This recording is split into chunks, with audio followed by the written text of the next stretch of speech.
Improvisation Nouveau-Brunswick présente Catégorie libre.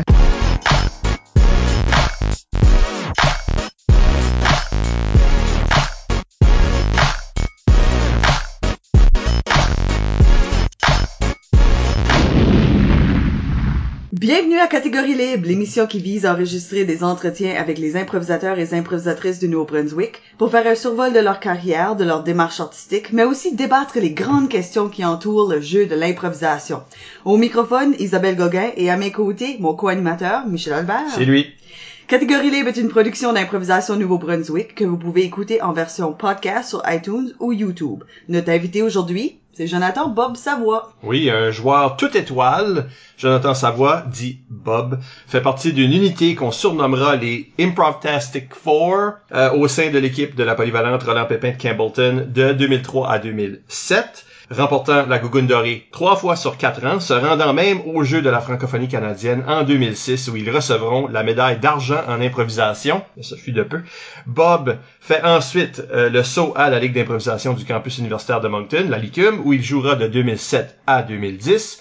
Il joue aussi 10 saisons dans la Ligue d'improvisation Chaleur, remportant la Coupe Fou Rire 3 fois, et 2 saisons à l'imprévu, plus récemment. Et tout ça, c'est sans compter son travail à titre d'officiel à divers tournois, etc., ou ses apparitions aux Zèbres d'Or, par exemple. L'an dernier, il devient un des co-organisateurs du spectacle Improvisation pour la prévention, la 2e édition de laquelle sera présentée très bientôt en Restigouche. On en parlera. Bob, bienvenue à l'émission. Bienvenue, merci Mike, je vais te donner ton 20$. Merci d'être ici. On parlera avec Bob de sa carrière, de sa démarche artistique d'abord, et dans la deuxième moitié de l'émission, du concept de la surprise. Et avant d'aller beaucoup plus loin, n'oubliez pas d'utiliser le hashtag ou mot-clic Catégorie libre pour réagir à l'émission pendant que vous l'écoutez. Plusieurs d'entre vous ont déjà participé en nous suggérant des questions. Nous les utiliserons tout au long de l'émission. Bob, commençons au début. Oui. C'est-tu même avant Roland Pépin, ton début, ou si c'est là? C'est très avant Roland Pépin, mon début. Ça fait depuis la 4e année que je fais de l'improvisation. Ça a commencé, moi j'en voyais à la télévision, vraiment j'ai grandi avec ça, là. Je suis un vrai fanatique d'impro. J'écoutais la LNI, Claude Legault, Sylvie Moreau, toute cette gang-là d'improvisateurs. C'est ça que je suivais à la télé. Je me souviens, j'écoutais ça. Puis il y a une enseignante de maternelle qui a décidé que on va starter l'impro à l'école Rendez-vous des jeunes à Saint-Arthur. Fait que j'ai embarqué là-dedans en 4e année, puis j'ai jamais arrêté depuis ce temps-là, peut-être 1 an ou 2 1 an au moins que je sais que j'ai pas fait d'impro, puis après ça j'ai jamais arrêté. Fun fact, à cette école-là, c'était Nathalie Levesque qui était mon enseignante de 2e année. Fait que c'était une autre improvisatrice, ouais. Puis c'est ça, puis en même temps, Miguel a commencé lui 1 année après, comme Miguel Thibault, puis il a suivi lui aussi. Il a tout le temps fait de l'impro après ça.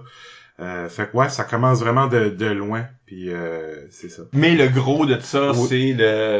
c'est ta période au secondaire, où vous étiez ben comme c'est ça. J'ai fait au primaire, puis là, il y a eu comme l'intermédiaire là, en 7-8e année, c'est là que j'ai rencontré Guyane et Paul-André. On faisait de l'impro ensemble aussi, puis là, nous autres, on a tous été à la polyvalente Roland Pépin. Puis à la polyvalente Roland Pépin, il y avait Pierre Castonguay qui était là. Lui, il était seulement en 8e année. Eux autres, ils commencent la polyvalente plus jeune, là, mais lui, il était en 8e année. Il y avait Gabriel Giroux-Gagné qui était dans cette équipe-là aussi. Denis Sian, le frère à Christian qui coachait. Et également Renelle Levesque. Elle a juste fait 1 an. Mais ça, c'était ton premier club, là. Ouais, c'était ça le premier club. Là. C'est quand même un club que t'as gardé longtemps. Vous avez pas mal grandi ensemble. Oui, ben c'est ça. On a joué cette première saison-là avec Christian. Je pense qu'il montait de Moncton comme pour venir faire une pratique ça doit. qui est ridicule. Je me souviens une fois, j'ai manqué une pratique. Même pas toute la pratique, manqué une demi-pratique parce qu'il fallait que j'aille me faire couper les cheveux, puis ma mère a dit non, tu vas te faire couper les cheveux, fait que tu manques tout bad la pratique. Puis j'ai mangé un somme Christian était pas content que je manque la pratique là parce que j'avais été me faire couper les cheveux, fait qu'il était comme je vais te bencher, tu vas voir. Puis, c'est comique parce que lui il a eu des coachs qui disaient la même chose de lui. Ouais. On a un peu parlé quand il a passé à l'émission lui-même là. Fait que c'est ça. Puis c'est-tu Christian que t'as eu tout le long pendant 4 ans? J'ai eu Christian pendant 4 ans. Il y a John Boucher qui nous a coaché pour les jeux de la francophonie. Ça, c'était vraiment une belle expérience tout de suite. Mais avant ça, Christian était là la première année, c'est lui qui était là. Mon premier tournoi, c'était à Saint-Léonard. ça implique un peu mon surnom Bob, c'est là que ça... OK, ouais. Ben, j'allais demander, là. Oui, ben, on va en parler tout de suite. On va crever l'abcès, là, je vais dire. La vraie histoire, comment Bob a commencé. OK. La légende de Bob. La légende de Bob. Fait que quand j'étais en 7e année, un peu pour me bullier, on m'appelait Big Bob. OK, parce qu'il y avait un personnage, je pense, dans Arnold. En tout cas, les fans de Arnold Wow. le savent. La traduction française, je sais pas si c'était en anglais, c'était comme ça. Il y avait un personnage qui s'appelait Big Bob. C'était le père d'un... Puis il y a un gars qui arrêtait pas de m'appeler comme ça. Fait que là, tout le monde m'appelait comme ça. Tout le monde m'appelait comme ça. Moi, j'aimais pas trop ça, parce qu'il y avait le mot Big dedans, tu sais. Parce que je suis gros, fait que je trouvais... c'était un petit peu insultant, mais tout le monde m'appelait comme ça. Fait que là, arrivant à mon premier tournoi, c'était comme, avez-vous des surnoms, tu sais, ils prenaient les noms puis les numéros. Puis moi, j'ai juste dit, moi, c'est Bob. J'ai juste enlevé le mot Big, tu sais, j'ai juste dit Bob. Puis là, depuis ce temps-là, ça a resté Bob. Puis même quand j'allais à l'école, là, ce gars-là m'a appelé Big Bob. Puis là, je me souviens, je sais pas si c'était Guyane ou Paul-Henri. Il a dit non, c'est pas ça son surnom, c'est Bob. Puis là, depuis ce temps-là, ça a juste resté Bob. Puis c'est comme ça que ça a commencé. Ça, c'est la vraie histoire. Y a-tu une fausse histoire? Ben, des fois, tu j'aime... dis ça comme si tu corrigeais le tir. Là. Y a-tu des fois, qui j'aime changer des affaires. Là. OK. Je veux dire des fake affaires juste pour envoyer des comme le Joker dans Dark Knight. Ouais, c'est ça. Ça change tout le temps. Là. Mais c'est la vraie. C'est la vraie. Ouais, c'est ça. C'est la vraie, là. Tu vas aller sur un autre podcast, tu vas te dire que c'est ça, l'autre, c'est la vraie, là. Ben, il a fait référence à comme un TV show que personne connaît, là. Fait que Non, c'est moi, je sûrement vois vrai. Hey Arnold. Je me rappelle pas du personnage. Ah. Non. Trouver la version française, puis la vraie. Là, ça serait ça. OK. Comment est-ce que c'est ça, tout d'un coup, être dans le monde de l'impôt compétitive, dans le fond? Ça a complètement changé ma vie, parce que... c'est une question que quelqu'un demandait, fait qu'on va donner le crédit à la personne. Comme si Éric Lavoie sur Facebook était ici et avait dit que l'improvisation a changé ta vie comment? Ben, ça a vraiment changé ma vie parce que moi, j'étais une personne la plus gênée au monde. Je le suis encore, mais j'ai travaillé beaucoup là-dessus. J'étais vraiment gêné. Je pouvais pas parler à personne. Ça m'affectait vraiment beaucoup. J'étais un peu, un loser. J'avais pas de but dans la vie. Le sport, je tripais pas trop là-dessus, à part la lutte, mais ça, c'est pas vraiment un vrai sport. Du monde qui se fait ça avec des chaises. C'est un spectacle. Hein? C'est plus un spectacle, mais justement, ça reste du spectacle, tu sais. Puis je me souviens quand j'étais jeune, je jouais avec des bonhommes, je me faisais des scénarios, puis je me construisais des scénarios, ça me prenait une demi-heure tout construire mon scénario, placer mes joueurs, placer tout le monde, puis je jouais même pas, là, j'étais juste en train. Fait que vraiment, cette affaire-là, puis là, tu me dis, OK, tu peux faire qu'est-ce que tu veux, tu peux inventer, puis ce premier tournoi-là, justement, I guess que j'étais bon, ou je sais pas, mais je pense on a gagné le tournoi. Je crois que j'ai gagné joueur du public. Je me souviens pas trop, puis je me souviens que à la fin, comme tout le monde me levait dans les airs, comme Denis Essian, Gabriel Jour gagné, il me levait dans les airs, puis là, le monde criait mon nom. J'étais comme, quoi c'est ça, cette affaire-là, tu sais? Rudy, c'est là. Première fois, tu sais, comme rookie, que là, tu sais, comme, le monde aime, puis fait que depuis ce temps-là, tu sais, j'étais comme, OK, j'ai besoin de cette dose d'amour-là dans ma vie, là, tu sais, il y a pas de meilleur cadeau que tu peux faire à quelqu'un, de donner une dose d'amour comme ça, mais c'est souvent instantané, fait que ça te la prend souvent, cette dose d'amour-là. C'est un peu comme ça, là, que ça a changé ma vie, vraiment, j'ai trouvé quelque chose que j'aime faire, puis que ça m'aide dans ma vie de tous les jours, là. Parle-nous un peu des Improvtastic Four. Ouais. Parce qu'il y a d'autres mondes qui se sont collés à ça. Tu sais, les Sœurs Massé, puis il y a eu des équipes assez stables, là, Hamilton, puis des équipes gagnantes. Mais c'était Power... Les quatre là. Ouais. Bon, le nom, c'est un peu... Ouais, mais fais-nous l'éloge de chacun. Là, Ben oui. C'est quoi vos rôles dans ces équipes-là? Vu que ces personnes-là suivent... Comme pourquoi ces quatre-là? Qu'est-ce qui est magique à propos de ces quatre-là? Ben, qu'est-ce qui est magique, c'est qu'on était... Tu sais, c'était nous quatre tout le temps qui a tout le temps été là ensemble pendant comme les années à Christian, là, tu sais, comme il était là, je pense, une année de plus après, mais c'était vraiment comme ce corps-là. Parce que Gabriel Giroux gagné puis Denis Essian, ils étaient en 12e année, qui ont décollé. Puis là, il y a des oui-dis de certaines personnes qui étaient comme cette équipe-là, c'est fini. C'est fini. C'est plus bon, ça fera plus rien. Là, tout de suite après, justement, le tournoi à Bathurst, cette équipe-là, on les a complètement lavés. Après ça, cette équipe-là, le coach m'a invité pour jouer dans la ligue d'improvisation Chaleur. Je pense qu'on peut faire les liens, mais bon, c'est toutes tes portes données, mais on disait, cette équipe-là, c'est fini. Puis non, au contraire, on a continué, on a gagné 2 gougounes par la suite. Puis c'était vraiment magique parce que on n'avait même pas besoin de se parler. Tu sais, Paul-André, Guyane, Pierre, comme c'était vraiment une connexion. Puis je sais que dans le podcast à Christian, lui, il a dit c'est tout lui qui a fait ça, c'est tout lui qui nous a donné le talent, qui nous a mis au monde. Mais on était déjà bons, mais c'est juste qu'il a pris le talent brut, puis comme il nous a travaillé, puis en 12e année, je me souviens au dernier tournoi, il parlait même plus sur le banc, là, tu sais, il était juste là, il avait plus besoin de parler, ça sortait de seul, c'était comme OK, toi tu vas faire ça, tac. C'était automatique. J'ai jamais revécu une chimie comme ça, là, tu sais, comme on n'a même pas besoin de se parler, que tout se fait tout seul, puis tout connectait, puis tout marchait, là. Aviez-vous des rôles spécifiques de ce groupe-là ou tout le monde peut tout faire? Je pense que tout le monde est capable de tout faire, mais c'est sûr, on a des rôles certainement plus spécifiques, tu sais. Souvent, Paul-André, c'était plus comme il va jouer le straight man, tu sais, la construction pis tout ça. Moi, j'étais le puncher, j'étais tout le temps le puncher, le troisième personnage, ces affaires-là. Guyane, tu sais, souvent les catégories, n'importe quoi, ou chanter ces affaires-là. Pierre, c'était comme le petit clown, là, tu sais, il était bon à tout. Puis Pierre, c'était vraiment le meilleur dans les pratiques. C'était Pierre Castonguay qui était le meilleur, qui nous faisait le plus rire. Mais là, souvent, il arrivait au tournoi. Pas qu'il choquait, là, mais il était plus réservé, là. Mais en pratique, c'était tout le temps lui qui était le plus drôle.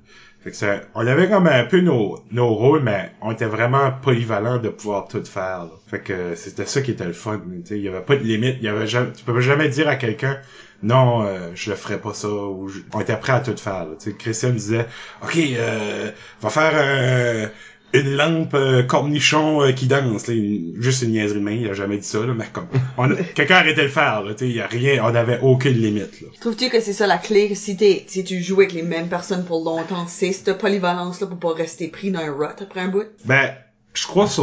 Surtout quand t'es plus jeune, c'est beaucoup important, là, comme moi à la Licume, c'est ça que j'ai eu la difficulté, comme ma première année à la Licume, tu sais, je m'ai juste fait garocher dans une équipe, j'étais capitaine, mais c'est pas moi qui avais choisi cette équipe-là, puis c'était plein de joueurs que soit j'avais jamais joué avant, que je connaissais pas en tout, ou que le style matchait pas du tout. Comme moi pis Sam Rio, on est très grands amis, c'est un de mes meilleurs amis, mais notre style dans ce temps-là matchait pas. Aujourd'hui, je pourrais jouer avec lui parce que, tu sais, j'ai grandi comme improvisateur, puis j'ai pris des nouvelles clés, puis j'ai pris des nouveaux styles, puis lui aussi. Ouais. Puis là, on pourrait jouer ensemble, ça marcherait très bien. Mais dans ce temps-là, on sortait du secondaire, puis là, c'était juste comme un gros clash qui marcherait pas, là, tu sais. En plus, tu rajoutes du monde que j'avais jamais joué avec. Puis je manquais un peu de cette maturité-là de pouvoir jouer avec d'autres joueurs. So, c'est vraiment important, la chimie d'équipe, je pense. Plus que t'es jeune, même au début secondaire, c'est quand même assez important.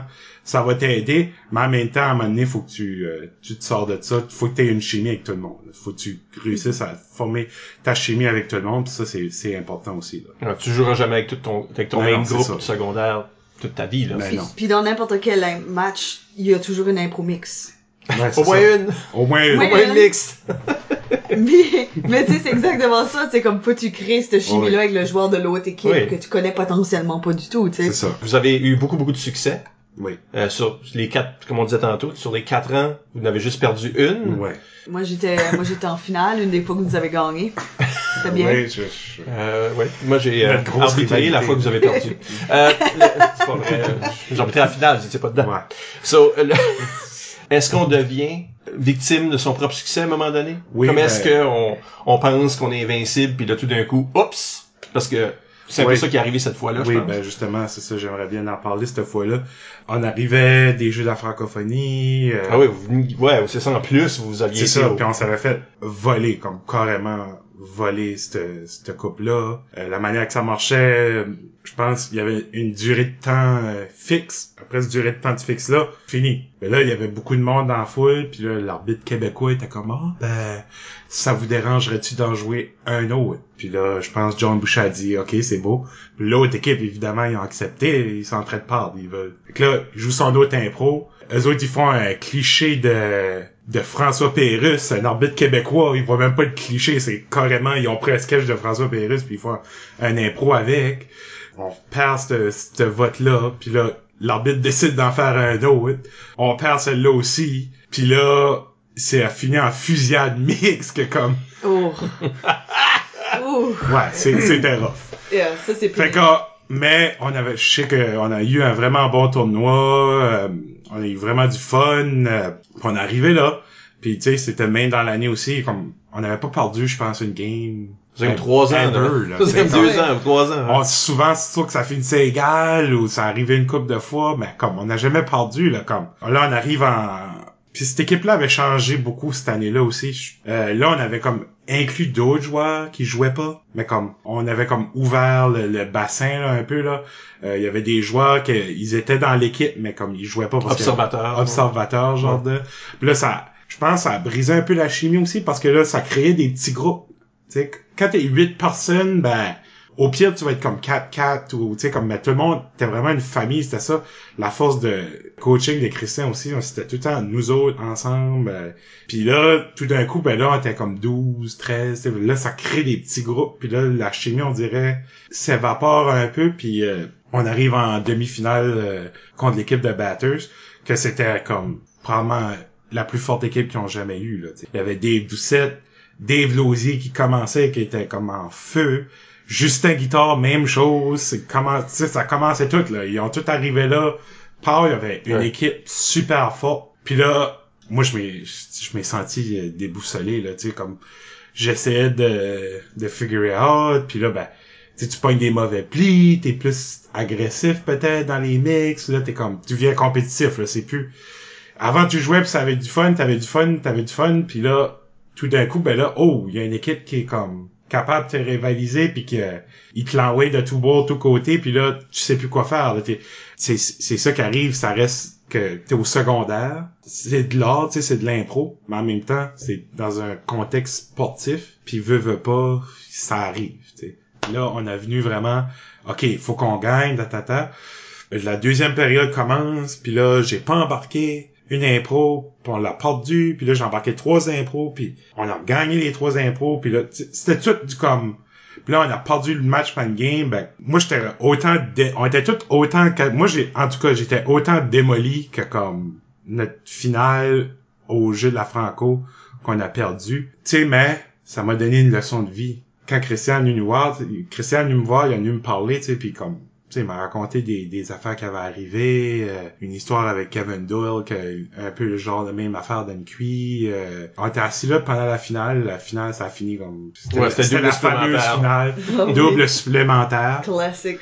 Là, on annonce les prix, puis là, choix du public. Je gagnais toujours choix du public quasiment. Là, choix du public, Pierre Castonguay. Christian me regarde, puis il dit, on peut pas tous les avoir, hein. Puis là, je l'ai regardé, j'ai dit, ouais.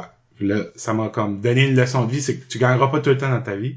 Tu vas avoir des difficultés, tu vas avoir des passes que tu gagneras jamais. Moi, cette année, à la Ligue, j'ai pas gagné une game, mais j'ai eu du fun. Parce que les impros qu'on faisait, on avait du fun. Je savais que c'était des bonnes impros. Puis peu importe ce que le public décide, tant que nous autres, on a du fun, c'est plus important que de gagner puis qu'on fait un bon show. J'ai jamais joué une game dans la Ligue cet été que j'étais comme, à soir, le public, il a pas eu un bon show, tu sais. Il a pas ri. On l'a pas gagné, mais je sais que quand on embarquait, le public avait du fun pareil. Puis je pense que ça prend ça tout le temps. Hein. Tout le monde qui il monte, à un moment donné, c'est sûr que tu vas tomber. Puis, mais, faut t'apprendre à perdre. C'est ça. Puis surtout rapidement comme ça, tu sais. Ah oui. Tu sais, aller de comme 8e année qui vient de commencer à jouer à gagner tous les tournois, tous les prix, c'est intense pour un jeune en particulier, ça. Ah oui, c'est. Puis ça me mettait beaucoup de pression sur le dos aussi, tu sais, comme... Moi, c'est ça, justement, moi, je suis un fanatique d'impro, là. J'allais sur le site de la Licume, là, puis je regardais tout, t'avais fait des cartes, là. Tes cartes à jouer pis tout ça, ben là, je regardais toutes les stats des joueurs, je regardais les anciennes statistiques de comme, lui, il avait vraiment eu une bonne saison cette année-là, puis c'était quoi les formations des équipes. J'étais vraiment un fanatique de ça, là, tu sais. Comme quelqu'un peut être fanatique de hockey, puis regarder toutes les stats, puis étudier les joueurs, puis tout ça. Moi, j'étais vraiment un fanatique. Puis c'est pour ça que j'avais un super grand respect pour les anciens, parce que, tu sais, eux autres, c'est ça que je voulais atteindre, là, tu sais. Moi, je voulais aller à la Licume, puis là, tu sais, Ben, on se faisait raconter ça. Je sais pas si c'était comme ça, tu sais. On On voyait voyait ça. bien que les bonnes. Ah oui, ben c'est ça. On voyait comme la légume, comme le pinnacle, de comme l'affaire que tu peux atteindre, Puis le peut-être, sommet. à ce temps-là, c'était peut-être vrai aussi. Ouais, tu sais. Comme ben, comme la ligue commençait juste. Oui. Fait que le gros moteur de joueurs adultes, c'était la ligue d'improvisation du campus de Moncton. Ouais. Puis il y a des générations parce que les gens étaient déjà beaucoup plus vieux, fait que... Ouais, le monde y restait parce qu'il y avait pas d'autres options. Fait que pour beaucoup de l'histoire de l'impro au Nouveau-Brunswick, c'est ça le moteur. C'est Aujourd'hui, Tu sais, c'est comme... aujourd'hui c'est beaucoup plus démocratisé. Un peu la LNI, là, tu sais, c'était Ouais. notre LNI un peu. Fait que là, tout le monde était comme, ben là, je veux aller là. Puis moi, amplement que c'est sûr, je voulais aller là, je voulais faire ma marque là-dedans aussi, mais ça me mettait beaucoup de pression aussi. Ben c'était comme, ok, ben là, il était bon au secondaire, il va-tu être bon à l'université? Je sais pas si le monde disait ça, mais moi, je m'imaginais, tu sais. Puis même, j'ai eu une discussion, je pense, je travaillais au Pays de la Sagouine. J'ai travaillé là un été quand je pense que j'étais comme en 11e, je m'en allais en 12e. Puis j'ai eu une discussion genre avec Sylvain, puis c'était comme tu sais, nous autres on va chercher un coloc, tu sais, ben, c'est juste du monde qui ont gagné la coupe là, qui peuvent rester là. Peut-être si là, on pourra peut-être faire une exception, tu sais, comme des affaires de veille que ça rentrait dans ma tête, que comme non, là faut que c'est de la pression là, c'était beaucoup de pression. Puis quand j'arrivais à la Licume, ben justement, ben là, Tout le monde est parti. tout le monde était parti, fait que c'était juste nous autres, que j'avais même pas comme... Moi, ça m'aurait fait plaisir de commencer substitut d'une équipe, mais comme, avec tous les gros noms de la Licume pis tout ça, pis là, apprendre d'eux autres encore plus, parce que, veux pas, c'était ça un peu notre clé aussi. Je vais donner le crédit à Christian, comme très grand crédit. Tu sais, oui, on était bon, mais comme lui, il nous a vraiment resserré, il nous a fait évoluer notre jeu. Également, John Boucher, c'est un incroyable coach. Il a tellement fait évoluer notre jeu au jeu de la francophonie, comme vraiment je suis choyé. Moi, je le dis, j'ai eu les 2 meilleurs coachs d'impro qu'il y avait au secondaire. On les a eus. Là, tu tombes, t'as plus de coach, t'as plus rien. J'avais un peu cette expérience-là aussi à la Ligue, que comme tu t'avais pas de coach, tu jouais avec des adultes, ça, mais là, c'était vraiment carrément, tu joues avec soit des inconnus que t'as jamais connus, ou tu sais, des joueurs que t'as déjà vus, mais t'as pas nécessairement d'affinité. Ça, c'était beaucoup de pression, là. Parce que quand t'es rentré dans la Licume, il restait, je pense, un joueur. Ouais, il restait Il y avait un joueur, Marc Douaron. puis il y avait moi qui arbitrais. Ouais. Je pense que c'est tout ce qui restait de l'année C'est d'avant. Fait que toi, tu t'es retrouvé dans un rôle de quasiment entraîneur toi-même pour les Ben autres. oui, parce que on m'a choisi pour être capitaine. C'est comme, tu vas être capitaine. OK. Il y avait moi, Gabriel Robichaud, Marc Douaron, puis Dave Doucette. Je trouve ça vraiment rough. On me met capitaine, mais t'as même pas le mot sur comme... Peut-être, tu sais, j'aurais pris ce joueur-là, peut-être j'aurais pris ce joueur-là, cette joueuse-là, puis là, tiens, comme on aurait pu développer de quoi, mais là, c'est vraiment comme... C'était trop, là, c'était comme tout garoché. Il y en a qui sont vraiment bien démerdés avec ça, tu sais, qui ont bien fait ça. Moi, ça a vraiment pas bien été, là. Non, c'est pas facile, parce que c'est sûr que... T'es vraiment pas le seul, là, parce que je me souviens aussi, il y en a là, plusieurs tout le monde était un petit peu comme ça, là, où ce que... Parce qu'on sort tous du secondaire. Ils se faisaient pas confiance. Ben, il y avait même pas eu le temps de s'adapter à la ligue. Mais non, Ils étaient déjà les leaders d'une c'est ligue ça. qu'ils connaissaient pas. Vous êtes les leaders, puis nous autres... Moi, la seule chose que je connaissais, c'était les choses du passé qu'on me racontait, puis j'étais comme... Je suis à la hauteur de ça, là, tu sais, comme... Puis, veux pas, il y avait pas d'anciens qui venaient nous voir, ou presque, là, tu sais. Fait que c'était vraiment comme... T'arrivais pas d'un d'Éden, là, mais comme... C'était vraiment de quoi de différent, que nous autres, il a fallu qu'on bâtisse là-dessus, mais ça a été rough pour une première saison, mais ça savait mieux passer la deuxième saison. Ma troisième saison, ben, ça savait moins bien passer. Ben, d'habitude, le monde aspire à l'équipe étoile de l'université. Oui. Surtout s'il faisait partie des équipes étoiles secondaires.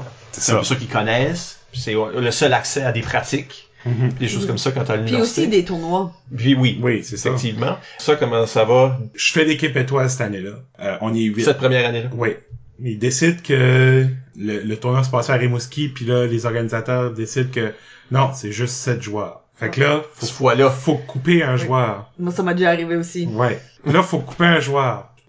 Ma mémoire est floue, mais je pense que j'ai reçu un appel. C'était pas par courriel. Je pense Étienne m'a appelé puis il m'a dit. Ok. Étienne Boivin était coach. Ouais, mais de ça se l'équipe peut étoile. qu'il m'a envoyé un courriel, ça se peut qu'il m'a appelé, je me souviens pas. Il y a C'était du pas, papier, là. c'était pas face à face, mais il me semble qu'il m'a appelé, je me souviens. Fait que, C'est le mi-temps des années 2000, là. Ouais. Le monde sont pas en train de... J'avais un landline. S'envoyer des textes. J'étais pas un texto. C'est ça, là, fallait que tu sois chez vous. Non, là, tu sais. Fait que là, il m'appelle, puis là, il me dit ça, puis là, je suis comme... Tu sais, je suis démoli, là, je suis encore démoli, c'est comme j'ai des rêves d'inspiration d'impro que comme... C'est juste, non, tu sais, tu feras même pas les... Puis, fait que toi, t'étais le 8e joueur. Puis j'étais même pas... C'est ça? Je pouvais même pas aller aux pratiques, je pouvais même pas... C'était carrément, t'es coupé, là. Puis là, l'année d'après, ça arrivait back. J'étais dans l'équipe encore, ben là, c'est Dave Sec qui s'est fait couper. Mais lui, il a pu rester là, tu sais, faire les pratiques, aller au tournoi avec l'équipe. Moi, je voyais, j'étais comme, ben là... Moi, je leur erreur, il a dit, ouais, ben c'est une erreur, ben, moi, j'étais l'erreur, tu sais. Ouais, parce que... Ça fait pas bien, cette oui, personne-là. Ben, tu sais, avoir fait les pratiques, par avoir été au tournoi avec l'équipe, pis tout ça, par avoir eu mon chandail pareil, j'aurais beaucoup mieux filé que juste... Non, t'es coupé carrément pis t'es plus dans l'équipe. Là, c'était vraiment comme une failure, là, tu sais. C'est que ça, c'était rough. Il aurait pu t'amener comme Waterboy, là. Oui, mais... Dans l'année de l'erreur. C'est ça, ça arrive. Je peux pas... C'est ça, c'est... Fait que t'as été une QI. Ben, j'ai été à plusieurs QI regardés, mais j'ai participé comme joueur à une QI. Puis ouais, c'était une belle expérience. C'était à Montréal. Puis non, on avait vraiment une bonne chimie d'équipe. Comme là, je retrouvais un peu cette chimie d'équipe-là. On avait vraiment une bonne chimie. Tout le monde connectait bien ensemble, tout ça. Fait que ça, c'était le fun. Puis plusieurs de ces joueurs-là, ça a resté mes plus grands amis aujourd'hui, là. Ben justement, on a parlé de tes amis, puis on a Samuel Rioux qui demande sur Facebook tes meilleurs moments de la ligue. J'ai plusieurs vraiment bons moments dans la ligue. J'en ai des moins bons, évidemment. Mais dans tous mes 10 ans, j'ai vraiment eu des bons moments. Je me souviens encore ma première saison, comme un gars comme Éric Lavoie, qu'il décide, il me fait confiance. Moi, je m'en allais en 11e année. Là. Il me prend, c'est lui que je veux dans mon équipe. Il me met assistant capitaine. Là. Déjà là, il m'avait donné un gros rôle. Mais ça avait mieux passé parce que j'étais avec plus de joueurs d'expérience. Et lui, il y a beaucoup d'expérience, tout ça. J'ai eu quand même une bonne saison. Ça, c'était vraiment un bon moment. Encore avec Éric Lavoie, justement, ma 10e saison. Je pense c'est une de mes saisons préférées. On était, moi, Éric Lavoie, Guyane Pelletier, Jérémy Michaud, Edith Morin. C'était une équipe incroyable. On a tellement eu de fun. C'était une de mes plus belles saisons. Puis vu que c'était le 10e, toutes les saisons étaient comme vraiment pactées de talent. Là. C'était toutes des grosses équipes. Fait que ça, c'était vraiment un beau moment à vivre. J'ai vraiment aimé mon retour ici, avoir la chance de jouer avec Sébastien Haché. On a joué 2 saisons ensemble. Ça, j'ai vraiment eu beaucoup de fun. Vraiment, la ligue, j'ai vécu des super beaux moments. C'était un peu comme à une époque, la ligue, c'était comme on n'est pas sûr. C'était comme le petit à côté de la légume, puis là, des fois, je sais pas si c'était des frictions ou des comme. Ben, c'était soit que t'étais dans le clan de la légume, soit que t'étais dans le clan de la ligue, là. C'était comme un peu comme, on dirait qu'il y avait cette guerre-là. Je sais pas si c'était vrai, je sais pas si c'était nous autres qui se la faisaient un peu, tu sais, ou c'était comme. Je pense qu'il y a du monde que dans leur tête, c'était vrai, puis il y a du monde. Non, c'est correct, mais il y avait un peu cette... Puis il y a du monde en masse qui avait un pied dans les deux. Ah oui, c'est ça. Il y avait du crossover, là. Mais je suis vraiment content d'où que cette ligue-là est rendue. Là, c'est Sébastien Haché qui a pris les rênes de ça. Mm-hmm. Personnellement, moi, je peux le dire, la ligue est vraiment en bonne santé. Il y a des belles choses qui vont s'en venir. Puis on travaille en équipe. Là, moi, je suis rendu sur le comité organisateur de la ligue. Là, je suis représentant des joueurs. On a déjà fait des rencontres, tout ça. On prend ça vraiment au sérieux. C'est vraiment quelque chose que j'adore. J'aime l'idée que comme ça a commencé, puis là, ça a duré toujours. Puis là, que je peux voir un beau futur pour cette ligue-là. Veux pas, j'ai grandi là-dedans aussi. Tu sais, c'est dans cette ligue-là que j'ai joué le plus d'impro dans toute ma vie, là, tu sais, c'est 10 saisons, comme donne la chance. Puis ce qui est beau dans cette ligue-là, c'est vraiment le partage de jeunes et adultes, tu sais, comme tu joues avec tu sais, t'es au secondaire, là, t'as la chance de jouer avec des joueurs qui sont déjà adultes, qui ont déjà fait leur années de l'écume, ou qui ont déjà été dans, tu sais, qui ont une grosse expérience, tu sais. Ouais. Fait que ça, c'est vraiment beau. Comme là, cette année, on a commencé le rôle d'apprenti. On prenait des joueurs du primaire là, qui s'en allaient comme soit au secondaire, tout ça. C'était un peu notre apprenti, ok. Mais c'était pas comme un substitut ou un waterboy. Il était sur le banc avec nous autres, puis on pouvait l'utiliser comme on voulait, mais on l'utilisait au niveau d'apprentissage. On l'aurait pas garoché d'une mix 8 minutes chanter seul, tu sais, comme on l'incluait, puis là, le but de ça, c'est qu'à la fin de l'été, ils deviennent un joueur à part entière, tu sais, de la ligue d'improvisation chaleur, puis là, l'année prochaine, ben, tu sais, pour venir s'essayer pour faire la ligue, c'est un peu aussi pour créer comme un recrutement de joueurs, là, tu sais, parce que c'est ça que je trouvais plate un peu dans les dernières années de la ligue d'improvisation chaleur. Avant, ils recrutaient beaucoup de jeunes, tu sais, comme Samuel Rioux, David Saint-Pierre, tout ça, tu sais, c'est des joueurs qui jouaient dans la ligue d'improvisation de chaleur depuis qu'ils étaient en 9e année, là, tu sais. Ils ont grandi là-dedans, puis là, ça s'avait un peu délaissé. Mais là, je suis content de revoir que ça revient, là. On donne une plateforme aux jeunes joueurs de... C'est une bonne façon de bâtir la relève. Ouais, c'est ça. Fait que t'es sûr qu'il y a déjà du monde engagé dans ta ligue, même avant qu'ils se rendent vraiment à l'âge qui... Oh, c'est un beau projet, ça. On n'a pas parlé, on parle beaucoup que t'as joué ici et là, tout ça, mais on n'a pas parlé de ta démarche artistique comme telle. Comment est-ce que tu te décrirais comme joueur? Quand t'étais jeune, t'étais le puncher? Ouais. Je pense que t'es encore pas mal puncher. Mais c'est quoi ton approche à l'impro? Ouais. Puis y a-tu des choses qui ont évolué à travers le temps? Ouais. Oui, quand j'étais jeune, j'étais un puncher, j'ai tout le temps été un puncher, je le suis encore, mais c'est différent, tu sais, je travaille plus mes personnages. Avant, là, j'étais, ok, c'est Bob dans l'impro qui fait des punches. Okay. Puis je me faisais reprocher aussi, tu sais, puis j'étais tout le temps comme la même, tu sais, je vais faire le gars fâché, ou je vais faire le, tu sais, je jouais beaucoup sur mon physique, tu sais, comme, ok, oui, tu peux faire ça, tu sais, t'as un typecast, tu sais, tu vas faire ça, mais à un moment donné, faut que tu surprends. On va en revenir dans quelques instants. Faut que tu changes des choses, tu sais, puis j'ai eu comme un petit creux. Je chantais que ça marchait plus, puis fait ça un mur, puis là, je sais pas s'il y en a qui probablement qui me trouvaient désagréable ou qui aimaient pas jouer avec moi, puis mais moi j'étais comme là j'ai pris un break carrément d'impro, puis j'ai dit ok, je vais revenir, mais là tu sais je vais changer des affaires, puis je voulais beaucoup à me prouver à moi-même. Je voulais me prouver plein de choses, ben tu sais je voulais prouver aussi que non, tu sais je peux jouer puis ça sera de la bonne impro, tu sais ça sera pas de la mauvaise impro. C'est ça que je suis le plus fier de dans les dernières années, c'est de pouvoir avoir revenu au jeu puis être capable de retrouver le fun que j'avais quand j'étais jeune, mais aussi être capable de élever un peu mon niveau de jeu, tu sais faire des affaires plus risquées, plus de construction aussi, tu sais oui du punchage mais punchage construit là, tu sais comme essayer de faire avancer l'impro, puis comme c'est vraiment là-dessus j'ai travaillé là, pas juste embarquer juste pour embarquer, tu sais parce que moi c'est ça qui est l'affaire, j'ai tellement la tête qui spinne vite. Comme j'écoute l'impro, puis là j'ai comme 6 idées dans la tête. Là je me dis OK ben si j'ai commencé à faire plus ça, aller voir les autres joueurs puis être comme rentre puis fais ça nanana. Le plus talent c'est qu'ils comprennent pas ton idée, tu sais parce qu'elle est dans ta tête. C'est un peu ça que mon année de coaching que j'ai eu. Ouais, qui est-ce que t'as coaché? J'ai eu une année de coaching. Chloé, justement, maintenant a fait beaucoup de DJ, tout ça. J'ai eu Alain Savoie, Nicolas Breton. Fait que t'es retourné à ton école. Du monde que t'as joué avec au ZEB, d'ailleurs. Oui, j'ai joué, c'est arrivé, j'ai joué au ZEB, justement, avec cette année.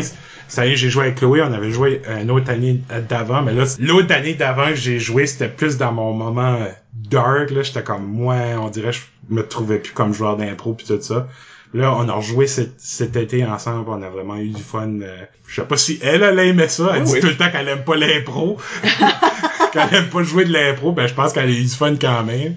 En fait, elle t'a posé une question par rapport à l'entraînement. Elle demande, Chloé, ça, justement. Oui, Chloé alors, oui. Elle demande, quand tu coachais, qu'est-ce qui t'inspirait pour faire cet entraînement? T'étais-tu mini Christian? Oui. Avec l'ironie qu'il y a là-dedans dans les body types. Oui, non, tu sais, comme, qu'est-ce que j'ai amené de Christian? Je voulais vraiment qu'on soit une famille. Un peu de même, là. Comme vraiment, comme, ça va être nous autres. On était 6, là. J'avais même pas de sub, là. J'aurais pu avoir un sub, puis j'ai dit, on va être 6, on va être ce core-là, c'est tout le temps. J'ai surtout travaillé là-dessus, un bonding d'équipe. On n'a pas fait la finale, puis on s'est pas rendu à la gougoune, mais, tu sais, après, j'ai fait, OK, ben, on va pas arrêter là. J'ai fait un spectacle à l'école, j'ai été chercher des anciens, j'ai dit, on va jouer, là, tu sais. J'ai monté des petits sketchs d'impro pour ça, pour jouer dans un talent show, comme j'ai pas juste arrêté là, on n'a pas fait la gougoune, on va pas en gougoune, on va chez nous pis c'est fini. J'ai dit non. Pis ça vient avec l'expérience, c'est comme, au lieu de juste tout arrêter ça là, pis eux autres, ils sont vraiment déçus, je suis comme, non, ben, on va continuer. Nous autres, on va faire notre impro. Nous autres, on va faire nos choses, tu sais. Puis j'ai continué à faire des pratiques pareilles, puis c'est ça que j'ai trouvé vraiment difficile en tant que coach, c'est que, justement, cette affaire-là, tu disais, une idée à un jeune, puis là t'aurais comme, va le faire, tu sais, comme, tu voudrais qu'il le fasse comme toi tu le vois, mais moi tu sais, c'est difficile, puis aussi, je pense, le rôle de coach, c'est probablement un des rôles les plus difficiles dans l'impro parce que, c'est un peu comme de l'enseignement. Tu sais, tu vis tout à travers d'eux autres, tu sais, leur peine, leur joie, leur rage, leur colère, tu sais, pourquoi l'arbitre là a décidé que il punissait pas, puis là il a puni ça, puis là, tu sais, parce que tu leur expliques, bien évidemment, tu leur expliques les règlements, les punitions, pis tout ça, tu sais. C'est pas le côté le plus important de l'impro. Mais à cet âge-là, tu vois juste des injustices, là, tu sais, t'es jeune, tu vois juste les injustices, mais tu sais, là, t'essayes de dealer avec tous ces problèmes-là pis tout ça, c'est beaucoup comme, tu vis l'impro, t'es pas dedans, tu fais pas les impros, mais tu les vis autant que les autres, pis t'es sur le banc, pis t'es comme, ok, moi, qu'est-ce que je peux faire pour plus vous aider? Fait que ça c'était vraiment tough, côté émotionnel pis tout ça, la job de coaching. Peut-être un jour, j'aimerais peut-être en refaire. Je sais pas, l'occasion va se représenter ou comment j'approcherais ça. Probablement, il y a des choses que je changerais, tu sais, c'est sûr. Là. Puis j'aimerais vraiment, oui, je retourner à mon école.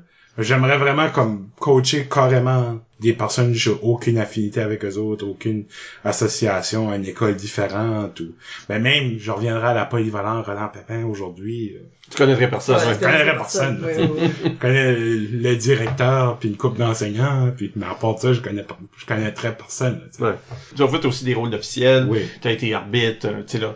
Mais quand est-ce que tu penses à toi-même, tes joueurs? Ah oui, c'est comme un peu mes joueurs là, tu sais, c'est un peu mes bébés là, tu sais, c'est comme tu veux les molder pis tout ça puis mais j'ai eu vraiment une belle expérience, tu sais comme Chloé, c'est une de mes meilleures amies maintenant puis on a resté en contact, je suis content pour ça parce qu'elle voulait même pas d'en faire là. Elle s'est pas présentée à la première pratique, comme pas du tout. Elle a dit qu'elle allait être là pis elle était pas là. Fait que là, j'étais obligé d'envoyer du monde être comme ben là, allez la trouver là, puis dis qu'elle vienne à la prochaine parce qu'on avait j'avais même pas assez de joueurs pour faire une équipe, là, tu sais. Fait que le sentiment de famille, ça a payé. Oui, ça a vraiment payé. Au moins, je suis content que comme, je peux pas parler pour eux autres, mais je pense que ils ont eu une belle année d'impro quand même si qu'on s'est pas rendu à Gougoun ou que, tu sais, je suis confiant qu'ils ont quand même eu une belle année d'impro puis que ça a gardé des beaux souvenirs pour eux autres. Parlons de toi en tant qu'organisateur. Oui. Parce que t'as parlé un peu de ça, là. Oui. Puis là, maintenant, t'es dans le CA de la Ligue. Mais, t'es aussi co-organisateur d'un projet qui s'appelle, un spectacle qui s'appelle Improvisation pour la prévention. Ça a commencé l'an dernier. Oui. Et ça se veut annuel. On va essayer. Oui, c'est ça se veut annuel. Justement, ce projet-là, ça a commencé, il est arrivé un moment vraiment triste dans l'improvisation. Là.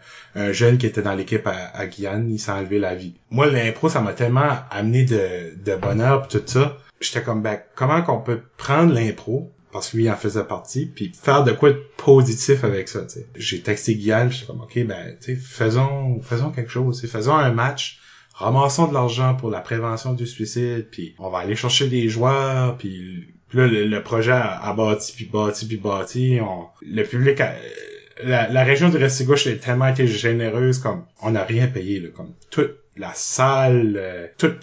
L'hébergement de ces joueurs-là, tu sais, ils ont donné des bouteilles d'eau pour qu'on puisse les vendre, tout, des micros qu'on n'a rien payé, les billets, les posters, la publicité à radio, les entrevues, tout le monde a donné. Plein de joueurs comme nous, t'as arbitré, toi t'étais statisticienne, moi j'étais MC pour ce match-là. Puis c'était vraiment beau à voir.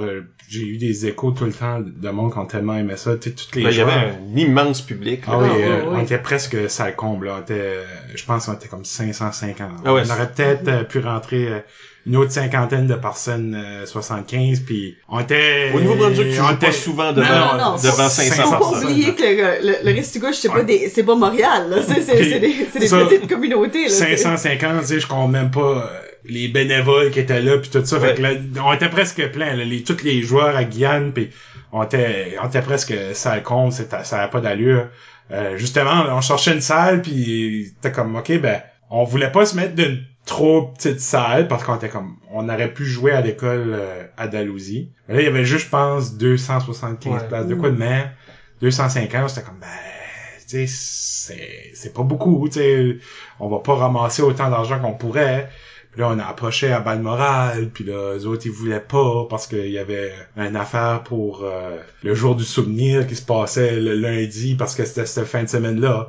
Fait que là, on était voir à Polyvalent Roland Pépin, puis nous autres, c'est comme, oui, le théâtre Restigouche, let's go. C'est une immense salle. C'est une grosse salle de théâtre, puis le directeur m'a dit, chaque année, vous allez le faire, on vous donne la salle pour free, les conciergeries, tout. Fait que là, la deuxième année, mais j'ai pris ça en note, là. Je dois dire que t'as réussi à aller chercher des joueurs qui avaient dépoussiéré des joueurs, des joueurs qu'on n'avait pas vus. Il y a des joueurs qui étaient dans les musées, là. Oui, qui ne jouent plus, qui ne veulent plus jouer, puis qui ont accepté de faire ça parce qu'ils croyaient dans la cause.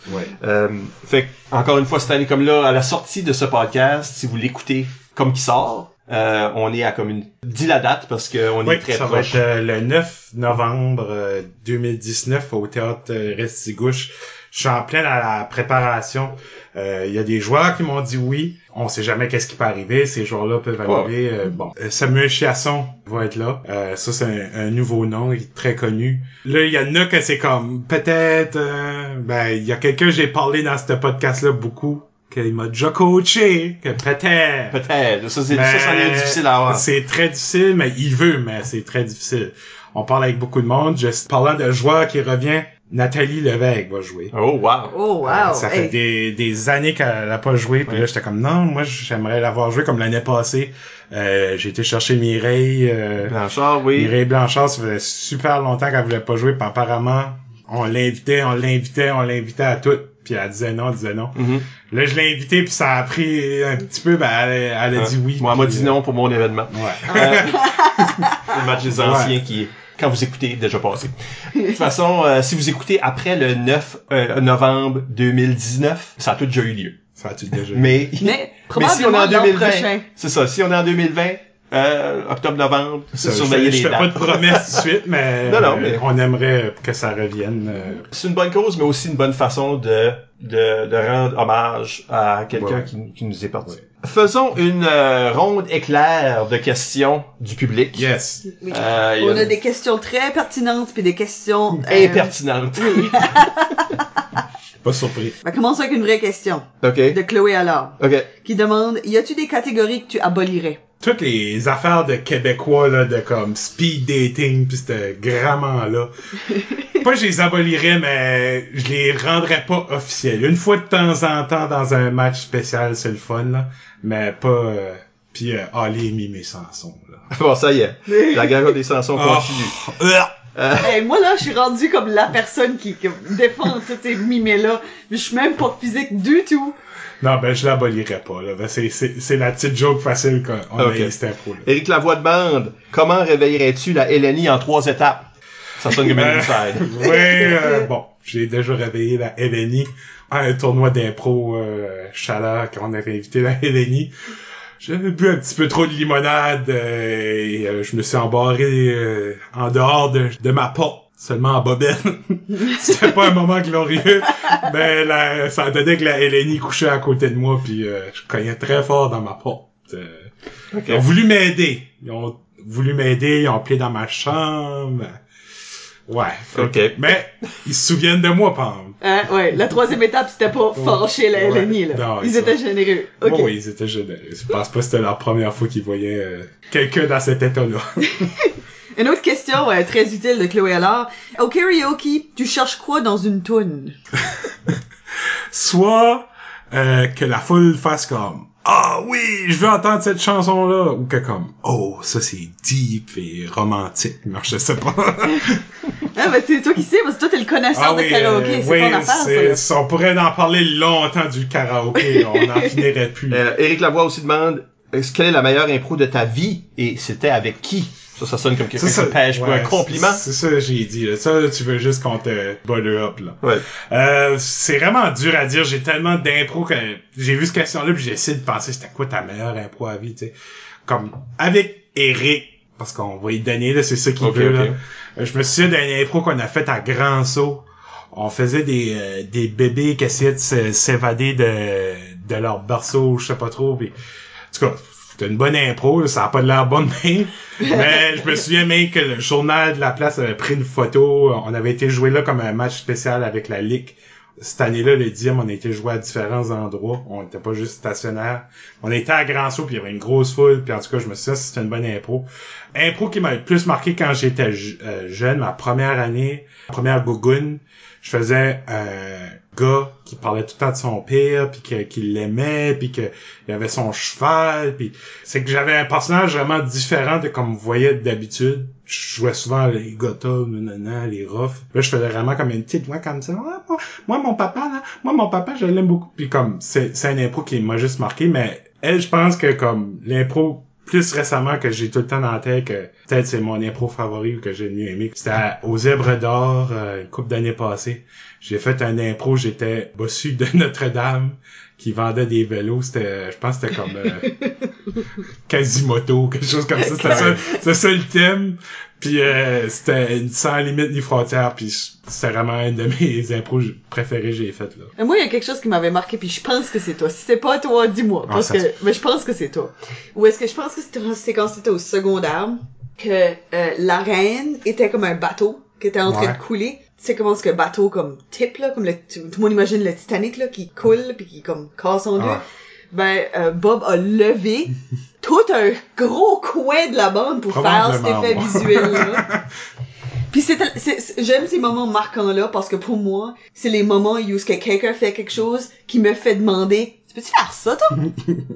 On peut-tu faire ça? On a-tu le droit de faire ça? Puis c'est comme, techniquement, la reine est un accessoire. Mais il l'a-tu fait de l'extérieur ou de l'intérieur? Non, de l'intérieur. Tout est correct. C'est ça, j'étais comme, c'est un effet visuel vraiment intéressant. Ouais, je pense que ça a l'air de quoi que j'ai fait. C'est dur à faire avec la bande ouverte, là. C'est ça. C'est une des choses que tu peux moins faire. Je vais enchaîner. Peux-tu donner ta recette de patates au bacon et cheddar, Chloé demande? Oui! Tu peux la donner. Oui! C'est pas un secret familial, là? Non! OK. Tu mets tes patates dans le fourneau, OK? T'es cuit, je pense que c'est peut-être 450 patates au four. Tu cuis ça 1 heure. Là, tu la vides, OK? Là, tu prends du fromage à poutine, OK? T'as tout vidé tes patates, tes amis dans un bol, tu mets tout ton fromage à poutine là-dedans, fais cuire du bacon, tu mets du bacon, tu mets du beurre, tu mets d'autres sortes de fromage si tu veux, du sel et poivre, tu remets ça dans ta patate, tu remets du fromage cheddar par-dessus, tu mets ça au four, t'en cuis ça un autre 20 minutes, t'en ressors de ça, c'est vraiment bon. Ça a l'air délicieux. Chloé, elle en a mangé beaucoup. Ok. Je suis obligé de l'arrêter. Je suis comme, ben là, peux-tu m'en garder pour mon dîner, s'il vous plaît? T'es intolérant au lactose, par exemple? Non, je vais mourir. Et une dernière? Ben, on a une question qui nous apporte même à notre prochain sujet un petit peu. C'est Élise Amel sur Facebook qui demande quelle a été ta surprise coup de cœur dans ta carrière? Ben, je pense que je vais revenir mon premier tournoi. Faut que ça soit là. Que tous mes joueurs me levaient puis tout le monde scandait mon nom. C'était la première fois dans ma vie que j'avais une genre de reconnaissance puis que je faisais quelque chose que le monde avait apprécié puis le monde avait aimé. Fait que je pense que c'est là ma première surprise coup de cœur. Moi, j'étais surpris comme je jouais, le monde riait, tout ça, mais j'avais jamais joué de l'impro comme devant une foule comme ça qui sont là pour...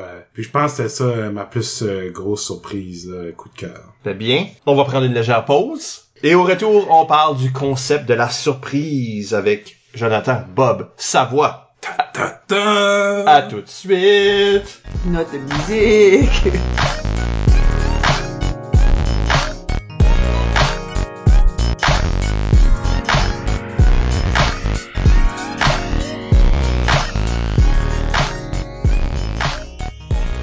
On est de retour. Michel Albert au microphone avec Isabelle Gauguin. Allô. Et Jonathan Bob Savoie. Bonjour. On parle de la surprise. Vraiment, je voulais commencer avec juste du silence. Juste du silence, puis là, jump scare, tu sais. On peut encore. Il n'est pas trop tard au montage. Ben, c'est ça, mais là, c'est qu'on va le mettre n'importe quand. Attendez, vous êtes sur le bout de votre siège à attendre. Je sais jamais quand est-ce que tout d'un coup. Ouais, il va y avoir une petite vieille qui crie. Commençons avec une question du public qui va nous lancer dans le sujet. La surprise. Pourquoi on parle de surprise? Absolument. Ben, Nathalie Gauguin sur Facebook demande quel est le rôle de la surprise dans l'humour? Je vais inclure ça dans l'impro aussi, l'humour. Oui. Je pense que quand, en impro, pour être intéressant ou pour aller chercher des rires, aller chercher de la surprise, justement, ben, c'est ces moments-là qu'arrivent que comme tout le monde est surpris. Qu'est-ce qui est arrivé? Justement, quand tu fais un punch, tu sais, il y a différentes manières de faire ton punch. Je peux être un punch genre, tout le monde le voit venir, tu sais. Ah, ok, oui, il fait un impro. On s'en va vers là, c'est ça la joke naturelle. Puis il l'a fait. Oui. Il y a une satisfaction jusqu'à un certain point. Parce que c'est un relief de comme, ah, ok, il a fait de la joke, on l'avait tout vu venir. Tension. Mais c'est ça, là c'est une connexion avec ton public, tu sais, t'es comme, ah oui, on est tous de même, nous autres, on l'a vu venir, là, on sait qu'est-ce qui va arriver, puis là on est satisfait. On veut, là, ouais. T'entends le monde comme... Oui. Puis là, tu lui donnes. Tu sais, c'est comme dire à quelqu'un, tu vas avoir une surprise. Tu lui dis qu'il va l'avoir, sa surprise. Puis là, je la sais, par exemple. Je la sais. Il sait qu'il y a une surprise. Mais je sais que c'est ça la surprise, par exemple, dans notre exemple. Mais, tu sais, t'as le... C'est ma fête, puis... Ouais. T'as demandé un BC, puis ta mère t'a pas dit que tu vas avoir un BC. Ouais.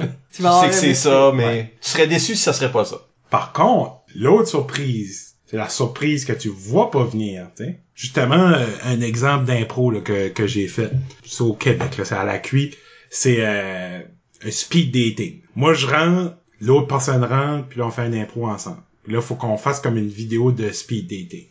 Fait, moi, je rentre, je fais le gars mécanicien super macho, Elle rentre, elle fait la fille super féministe, cahier les machos, nanana. Là, on s'entend, ça va être un clash, un macho, puis une féministe, puis là, Moi, spinais ça carrément, la surprise. J'ai rentré, puis j'ai fait le gars super timide, super gêné, délicat. Tu sais, elle s'attendait là carrément à voir un gars comme... Moi, j'ai rentré, j'étais comme...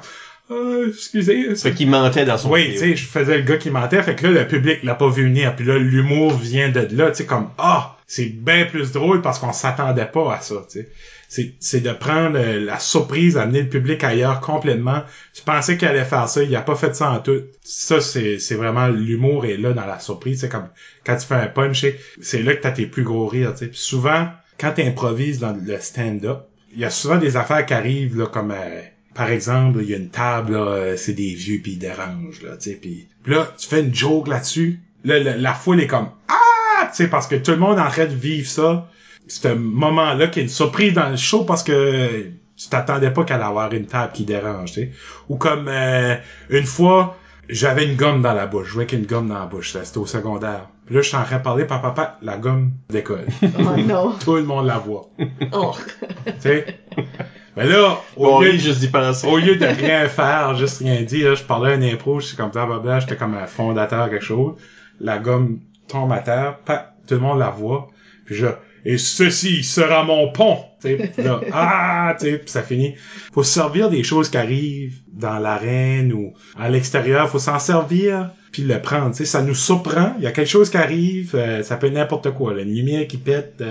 Mais au lieu de faire comme si de rien n'était, prends-les, tu sais, sors-toi-en. Fais un punch avec juste une petite affaire. Je sais que des fois, ça peut être décroché de l'impro. Mais je trouve que ça amène quand même au spectacle de comme ça lui donne plus un niveau organique là, tu sais, comme on vit tout ensemble là. Je trouve ça c'est quelque chose que j'aime faire, puis que j'aime voir dans l'impro, des moments inattendus, parce que justement c'est de l'impro. C'est pas un spectacle là, c'est pas on rentre Puis même à ça, dans nos pièces de théâtre qu'on faisait avec Mimi, il arrivait des moments comme ça, tu sais. Un moment que ton personnage a un verre, il y a un trou dans le verre. Puis là, l'eau coule. C'est pas dans le texte, là. C'est pas en train d'arriver, là. Il y a ton verre en train de couler. C'est Michel Lévesque, là, en train de creuser des trous dans les verres, juste pour là, tu sais, juste là, comme, on la regarde, puis là, je suis en train de boire, puis là, je regarde le personnage, je suis comme, vous avez un trou. Il est comme, je sais. Puis là, il met son pouce dessus, puis il continue. Tu sais, c'était pas dans le texte, mais c'était un moment qui était rafraîchissant parce que on est tellement concentré à tout faire les mêmes choses, tout ça, ou comme on reste dans notre impro, tu sais, on va rentrer, on va faire ça, puis ça, tu sais. Il y a de l'impro, mais des fois, faut déroger un peu, ou même surprendre notre équipe. Ça sur quoi j'accroche, moi, c'est l'idée que, puis c'est même une des choses qu'on essaie de corriger avec les plus jeunes, c'est l'idée qu'il y a des formules, puis on sait où ça s'en va. Puis pas juste pour des vieux chiens comme moi, là. Mais tu regardes un impro, puis si tu sais tout ce qui va arriver, puis tu sais la structure. Puis... Oui, ben la surexplication, c'est, je pense, la mort d'une impro, où est-ce que si on sait en détail qui moi je suis, qui toi t'es, où est-ce qu'on est, où est-ce qu'on s'en va. Tu sais, l'erreur de rentrer puis dire tout qu'est-ce qui va arriver, puis après ça on voit tout qu'est-ce qui arrive. Pareil. Puis il reste 2 minutes. Ben là, je vous ai tout dit qu'est-ce qui va arriver, puis là on va juste le faire. Ben on a enlevé l'élément de surprise. Parce qu'on a peur que quelqu'un comprend pas un caucus ou je sais pas quoi. Ben là, il y a plus de surprise. Non, il y a plus de surprise, puis c'est plate. Ouais, c'est plate. Pis c'est pas juste comme je pense que même un public, même s'ils peuvent peut-être pas identifier, ça c'est pas l'impro mémorable. Ça c'est pas l'impro ce qu'ils vont rire, là, le gros rire gras là. La surprise. C'est ça, ce qui nous choque puis qui nous réveille puis qui nous fait rire, c'est les choses qu'on s'attendait pas. Ben oui. C'est pour ça moi je suis très critique là, dans un spectacle d'humoriste. J'aime pas aller à des stand-up parce que je suis comme toi, là. Ouais. La tête me spin. Puis moi, je suis en train de penser à des jokes. Puis là, je vois le setup. Puis je comprends la structure d'une joke. C'est pouscave. Puis là, je sais c'est quoi la joke. Faut qu'il fasse pas la joke. Mais faut pas que ce soit moins bon que ça que j'avais dans la tête. Faut que ça soit meilleur que ça que j'avais dans la tête. Fait que je finis par comme... Ben ouais. Tu sais, là, puis le monde vient de me voir après. Puis là, je sais pas. Je suis pas toujours un bon public d'impro, moi, pour cette raison-là. Parce que j'ai vu tellement beaucoup d'impro que c'est dur me surprendre parce que je vois immédiatement où est-ce que quelqu'un s'en va. C'est sûr qu'il y a du monde, il y a des publics qui rient à tout, là. Mais on s'entend. Même pour moi, personnellement, je trouve que, à cause que je sais tout le temps où est-ce que toutes les impros s'en vont, quand ce qu'une impro s'en va pas dans la direction où est-ce qu'on s'en va, là, ça me fesse. Là, ça me transporte dans de la joie. Ben, c'est pour ça que souvent, les humoristes ou improvisateurs, tout ça, ils aiment beaucoup le côté humoristique de l'absurde, plus que souvent le public comme tel, parce que t'es comme, ça s'en va tellement une place que je pensais pas que ça allait aller, que ça fait beaucoup rire les humoristes ou ça fait beaucoup rire les improvisateurs. Souvent, tu sais, comme un exemple de...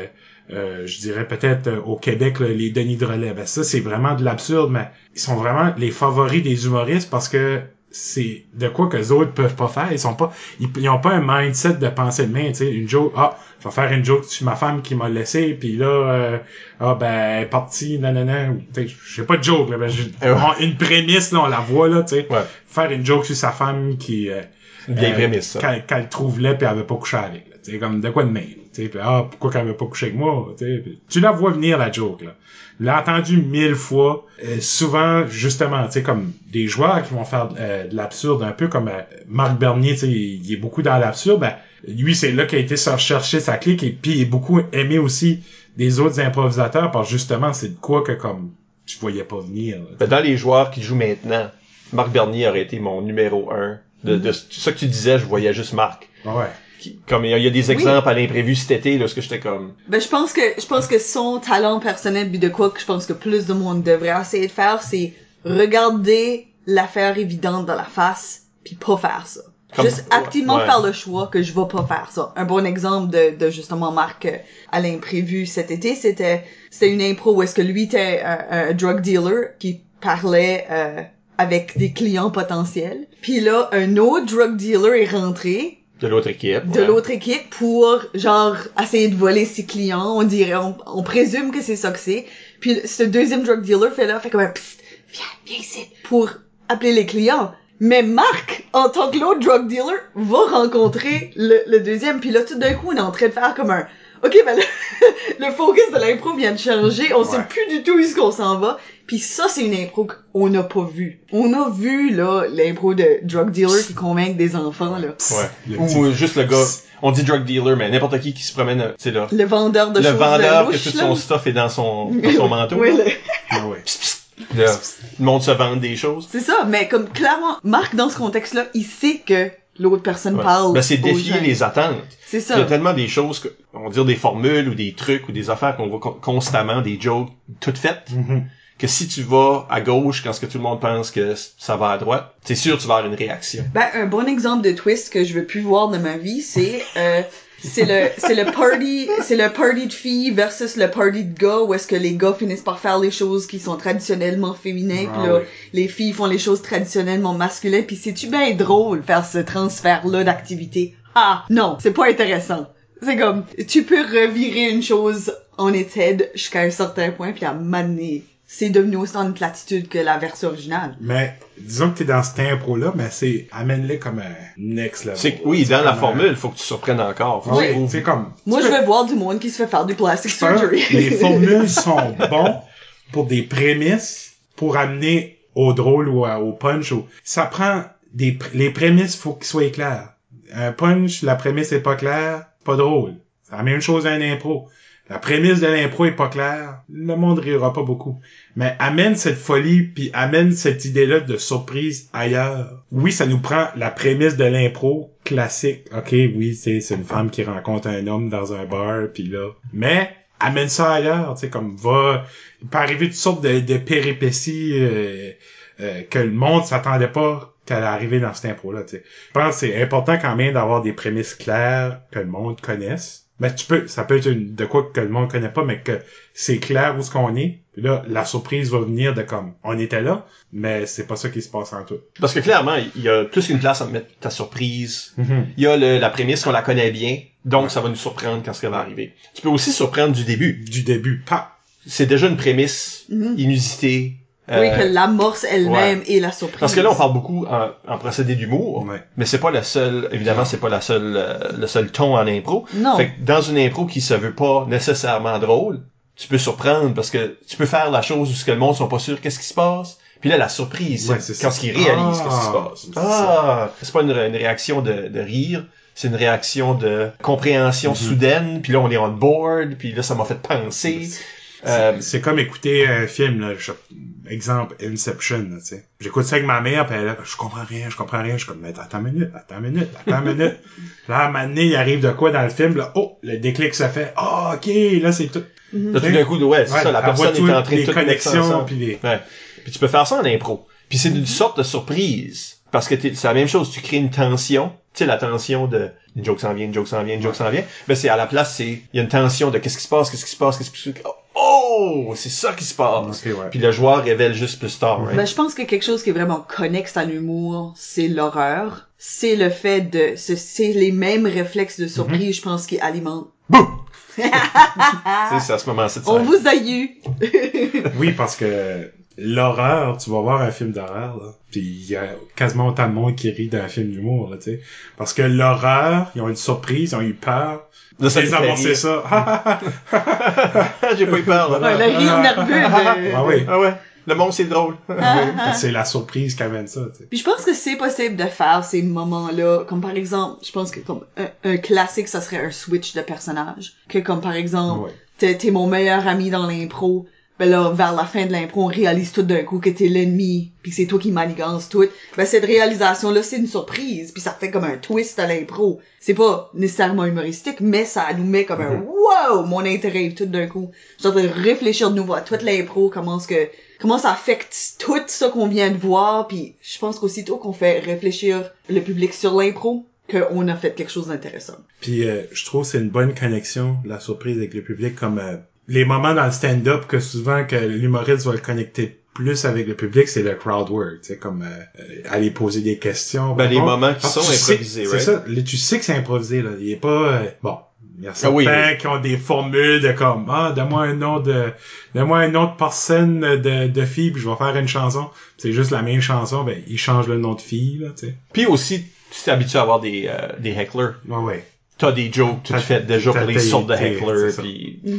c'est ces moments-là souvent que tu vas connecter plus avec le public ou comme ça va plus les surprendre. Un autre moment de surprise, c'est arrivé cet été que là c'est comme différemment, c'est que dans le cas comme tel de toute l'improvisation à la Ligue d'improvisation Chaleur, les gens venaient voir un match d'étoiles. Tu sais, venaient voir un match d'étoiles.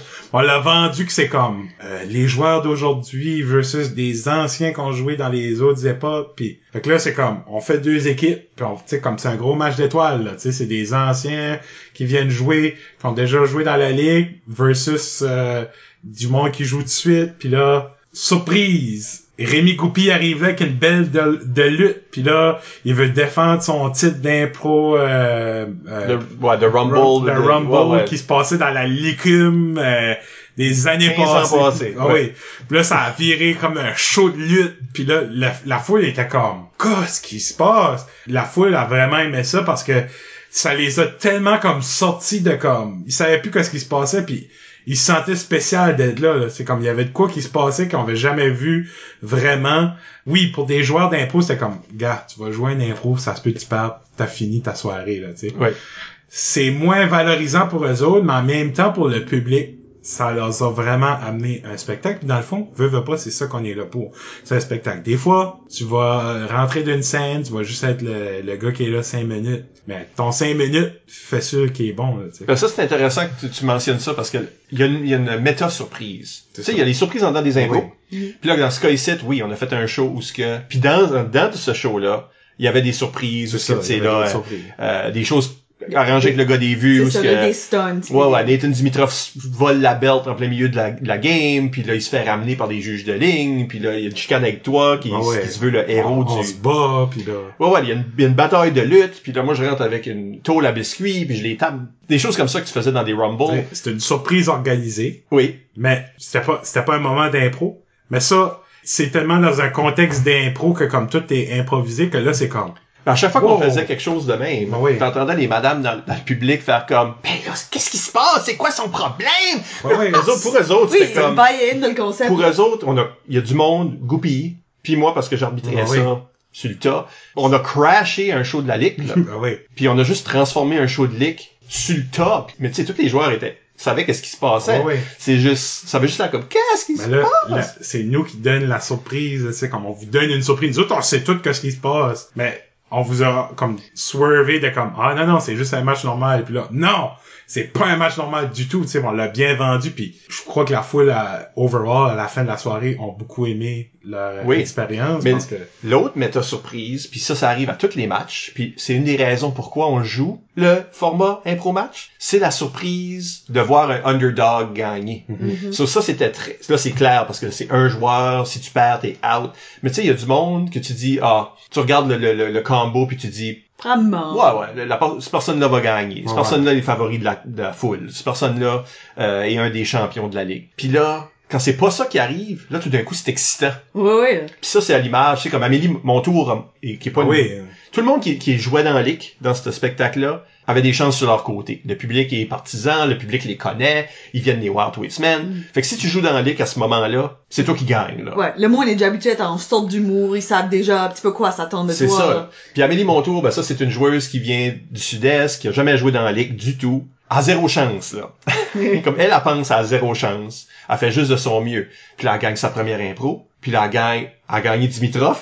Dans deuxième, comme elle s'est rendue en demi-finale de cette affaire-là, puis elle est no-name pour les gens de la Ligue. Pour le public, c'est cette joueuse-là que je connais pas, qui me surprend, il aimait ça. Mais pour tout le monde d'autre, comme en tant qu'observateur, t'es en train de faire comme là c'est excitant parce que la personne qui était supposée gagner a pas gagné. Ça là c'est une autre personne, ça change toutes les poules. Oui, tu t'aurais de réorganiser dans ta tête qu'est-ce qui fait du ça. C'est comme ce qu'on voyait en dedans d'un match ou d'un spectacle, c'est ce qui arrive à tous les tournois. Parce qu'un tournoi, c'est le même. C'est comme, cette petite équipe-là qui veut, puis qui pourrait. Tu sais, comme toi, ta première expérience, t'en parlais tantôt. Surprise. Tu sais, on était tous des rookies à part 2 vétérans, puis le monde a fait comme, la petite équipe de Campbellton qu'on connaît personne, comme, wow!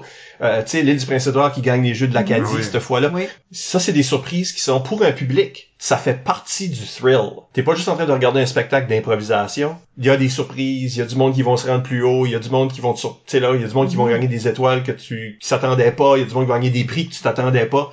Le monde sont en train de s'attacher à la storyline sportive. Tu sais, il y a des upsets. Puis le monde trouve ça excitant, puis ça fait partie de pourquoi on joue l'impro match, je pense. Parce qu'il y a un élément de surprise additionnel. Je pense que si tu joues bien, je pense que chaque moment pour un improvisateur devrait être une certaine surprise. Tu sais, quand moi je rentre dans une impro puis je dis quelque chose, toi tu sais pas qu'est-ce que moi je vais dire. OK, ça c'est une thing. Puis là, c'est comme si on bounce des surprises constamment. C'est dans le concept. Parce que moi je sais pas qu'est-ce que tu vas dire, jusqu'à temps que tu l'as dit, puis là c'est comme OK, ça c'est une réalité à cette heure. Mais c'est tout le temps, puis je pense que si tu t'éloignes de les platitudes, puis tu t'éloignes de les béquilles personnelles, pis ça, c'est ce temps-là que tu peux vraiment jouer un maximum de vrai impro. Jusque t'es constamment en train de juste te surprendre les autres, te faire comme surprendre par l'impro, par les autres, par le public. Je pense que c'est un constant état de surprise. Faut surprendre son équipe aussi, là, tu sais. Sa propre équipe. Sa propre équipe, là, tu sais. Tu dis, oui, on va faire ça, nanana, pis là, tu rentres pis t'es comme, pas ça en tout. T'es comme, tu vas rentrer, tu vas faire ce personnage-là, mais là, t'étais sur le bas pis t'as eu une vraiment meilleure idée pis que ça va amener l'impro ailleurs pis là tu rentres pis tu fais ça, là, tu sais, pis là c'est, eux autres sont complètement comme flabbergastés, c'est comme, eux autres c'est comme, ok, on va là, t'attaques, c'est ça qui arrive, pis là tu rentres pis tu mets le feu là-dedans pis là, ils sont vraiment surpris, là, tu sais, pis tu t'attends pas à ça, pis souvent mes meilleurs impros, ça arrive souvent qu'on avait comme pas de coquisse, là, tu sais. T'embarques pis ça va donner de quoi de bon ou ça va donner de quoi de pas bon. Parce que souvent, c'est ça les meilleurs, là. Ouais, parce que mon équipe de zèbres aime me raconter que je les ai forcés à faire une rimée une fois, là. Ah ben oui, c'est vrai.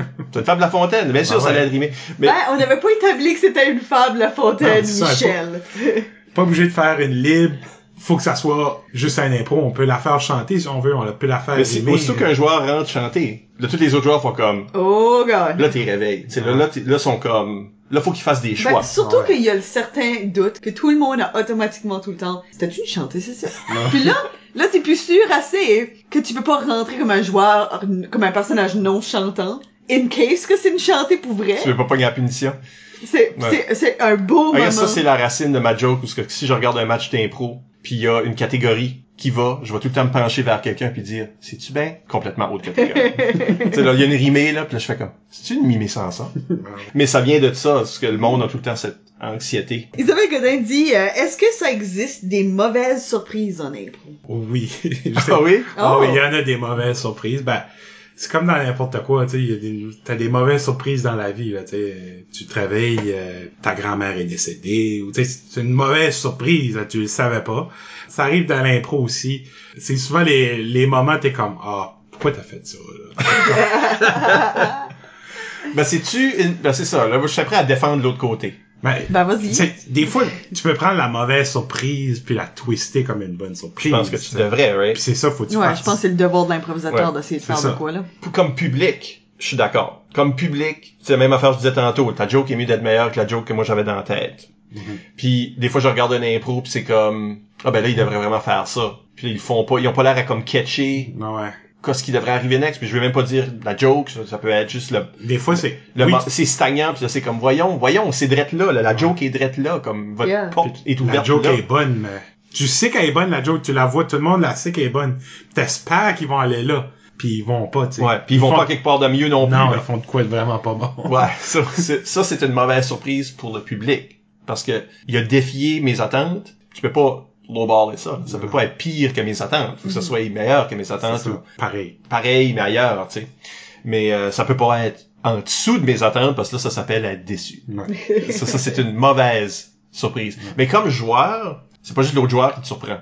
C'est l'arbitre. Oui. Le thème. Le thème peut être une mauvaise surprise. En tant que vétéran arbitre, j'ai vu des faces et j'ai eu des commentaires de joueurs qui aimaient pas des thèmes, puis qui étaient déçus parce que le thème était une mauvaise surprise, ou ce que leur réaction c'est faire, bah là, voyons! À la manière de Kafka. C'est pas faisable! C'est ça, là, quel que soit le défi est impossible pour ces deux choses-là à la plage encore! C'est comme Ben je l'ai fait toute l'année. Toutes les games vont finir avec ça, là. Mais c'est plus une surprise. Mais tu sais, qu'ils sont surpris, mais ils prennent ça comme négatif. Puis comme joueur qui se fait envoyer une curveball, puis qui appelle ça une mauvaise surprise, je pense que le joueur est en train de dire je veux pas embarquer. Ben je pense que je refuse, je me mets mind killer, je suis en train de refuser que c'est faisable. Ben je pense que c'est la différence entre recevoir une curveball ou recevoir une rudesse. C'est la perception de ce qui se passe puis comment tu vas réagir. Moi, une curveball que j'ai eue, c'est on était joué à Fredericton. On arrive là, ils avaient pris du monde à l'écume, je pense avant c'était comme André Roy puis cette gang-là qui allait. Puis là cette année, ils pouvaient pas y aller, ils ont demandé à des représentants de la l'écume d'aller, tu sais. So on arrive là comme cool, tu sais, on va jouer là, nanana. On voit la pancarte, c'est écrit match d'impro ce soir, souper, match d'impro, 20$. Le monde vont payer 20$ pour aller voir ça. Là, surprise, c'est comme, ouf, ok, ils doivent être bons, ce monde ici, là, tu sais. On a besoin de comme... Fait que là, on fait la première pratique avec eux autres. On faisait une pratique avant. L'arbitre, sait pas ce qu'il fait. Il a jamais arbitré, puis il fait genre des 30 secondes mix. Comme, des affaires de même. Là, on sort là, puis là, on a la mauvaise surprise de comme, well, on a besoin d'être bons parce que les autres sont pas bons, puis ils payons 20$ pour voir ceci. Fait que ça, c'était une mauvaise surprise. Fait que là, faut qu'on amène le match Bon, au lieu de faire comme, ben, le match va sucer, on va juste pas jouer, tu sais. On a ça tout donné pour jouer, ben, il m'est arrivé une curveball dans cette game-là. Il y a une joueuse qui embarque dans ce mix-là. Elle parle pas. C'est une chantée, nanana, mais tout ce qu'elle fait, elle joue juste de la guitare. Ding, ding, ding, ding, ding, ding, ding, ding, ding. Ben, elle fait ça pour comme 4 minutes de temps. Ding, ding, ding, ding, ding, ding, ding, ding, ding. Moi, j'essaie de faire mon impro, puis je suis en train de patiner, puis je sais plus quoi faire. Ben, tu sais, comme, là, c'était comme la mauvaise surprise, ben, justement, au lieu de faire comme, je vais prendre cette surprise-là, puis je vais embarquer dedans, là, j'étais comme, je paniquais, là, tu sais, j'essayais de la nanana, puis elle a gagné l'impro, là, tu sais, puis comme elle a rien fait, puis j'étais juste comme, ok, moi, ça fait 10 ans que je joue de l'impro, puis je viens de me faire clencher par une femme qui jouait juste de la guitare. T'es couvert de sueur, ah oui, de créer une histoire. Ouais, tu sais. Ben, je sais pas, comme, pour vous autres, qu'est-ce qui est une mauvaise surprise en termes de, comme, quelqu'un te lance de quoi dans un impro? Ben, moi, je pense que c'est un sujet que tu voulais pas aborder, ou comme de quoi de vraiment trop lourd, ou de comme... Ou gross. Ben, des fois, il y a des choses que t'as rejetées en caucus, ouais. parce que c'est plate. Tu sais que c'est plate, cette impro-là. Ouais.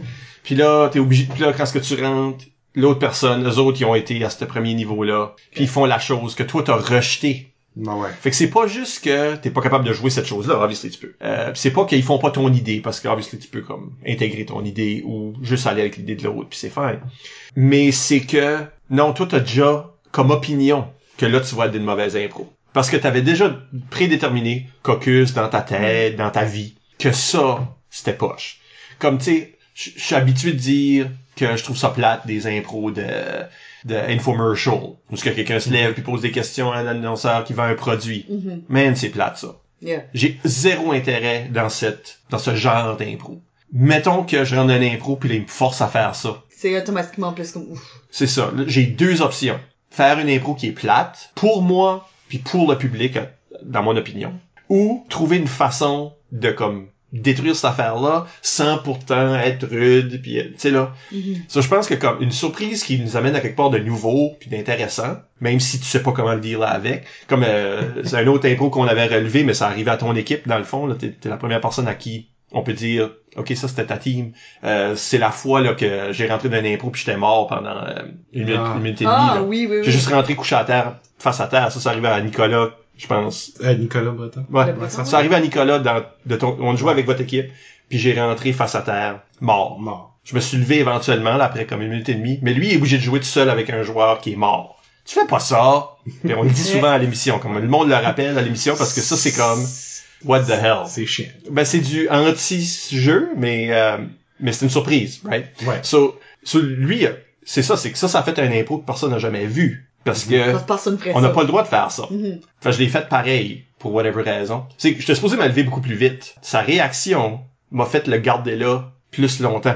Comme j'étais comme, à un moment donné, j'étais en train de me demander, est-ce que je ne me lève jamais? Est-ce que toute cette impro-là est comme, ce joueur-là est pris, il y avait d'autres joueurs qui ont pu rentrer plus tard, mais parce que je trouvais ça intéressant, parce qu'on n'avait jamais vu ça. Puis c'est Nicolas qui leadait ça, parce que évidemment, moi, j'étais un cadavre. Fait que, mais c'est pour lui, mauvaise surprise. Puis là, il a viré ça en quelque chose d'intéressant. C'est une mauvaise surprise pour lui. C'est une mauvaise surprise pour le public. Peut-être pas nécessairement. C'est une bonne surprise. Je pense qu'à la fin, c'est une bonne impro. C'est ça. Puis c'est comment que toi, tu vas prendre ça, puis là, tu vas l'amener.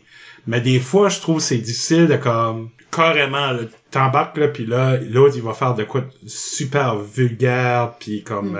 Puis tout est pris dans cette impro-là.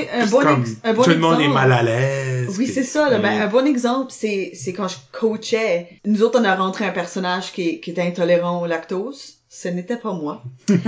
Puis là, la réaction à l'autre personne, c'était comme, ben moi j'appartiens à une fromagerie et j'aime ça me faire chier dessus. Là, cette personne ici est dans cette impro. Puis je pense que où est-ce que la surprise devient mauvaise, c'est quand ça que l'autre personne t'a lancé te restreint tellement que t'es pris dans un scénario que là, tu peux plus rien faire. Ouais. Parce que là, où est-ce que tu t'envoles, là? So, avec l'exception d'avoir un nettoyage complètement, ou comme, juste faire comme, carrément non, je fais pas ce site, là. Comme, juste... Ben, moi, ça m'a déjà arrivé de carrément quitter l'impro, juste faire comme, je m'en vais m'asseoir. Non, mais t'as envie de faire ça, des fois, ouais. T'as envie de lâcher, puis tu le vois dans le visage des gens. Puis je sais que j'ai déjà fait cette face-là. Que t'es dans une impro puis tu fais comme, dans ta face. Ça me paraît. Des fois, je le fais. Je suis comme, Ouais, le monde qui regarde font comme, il veut plus être là. Tout le monde le sait. Puis là, t'es comme, Aussi bien je déconne. C'est ça.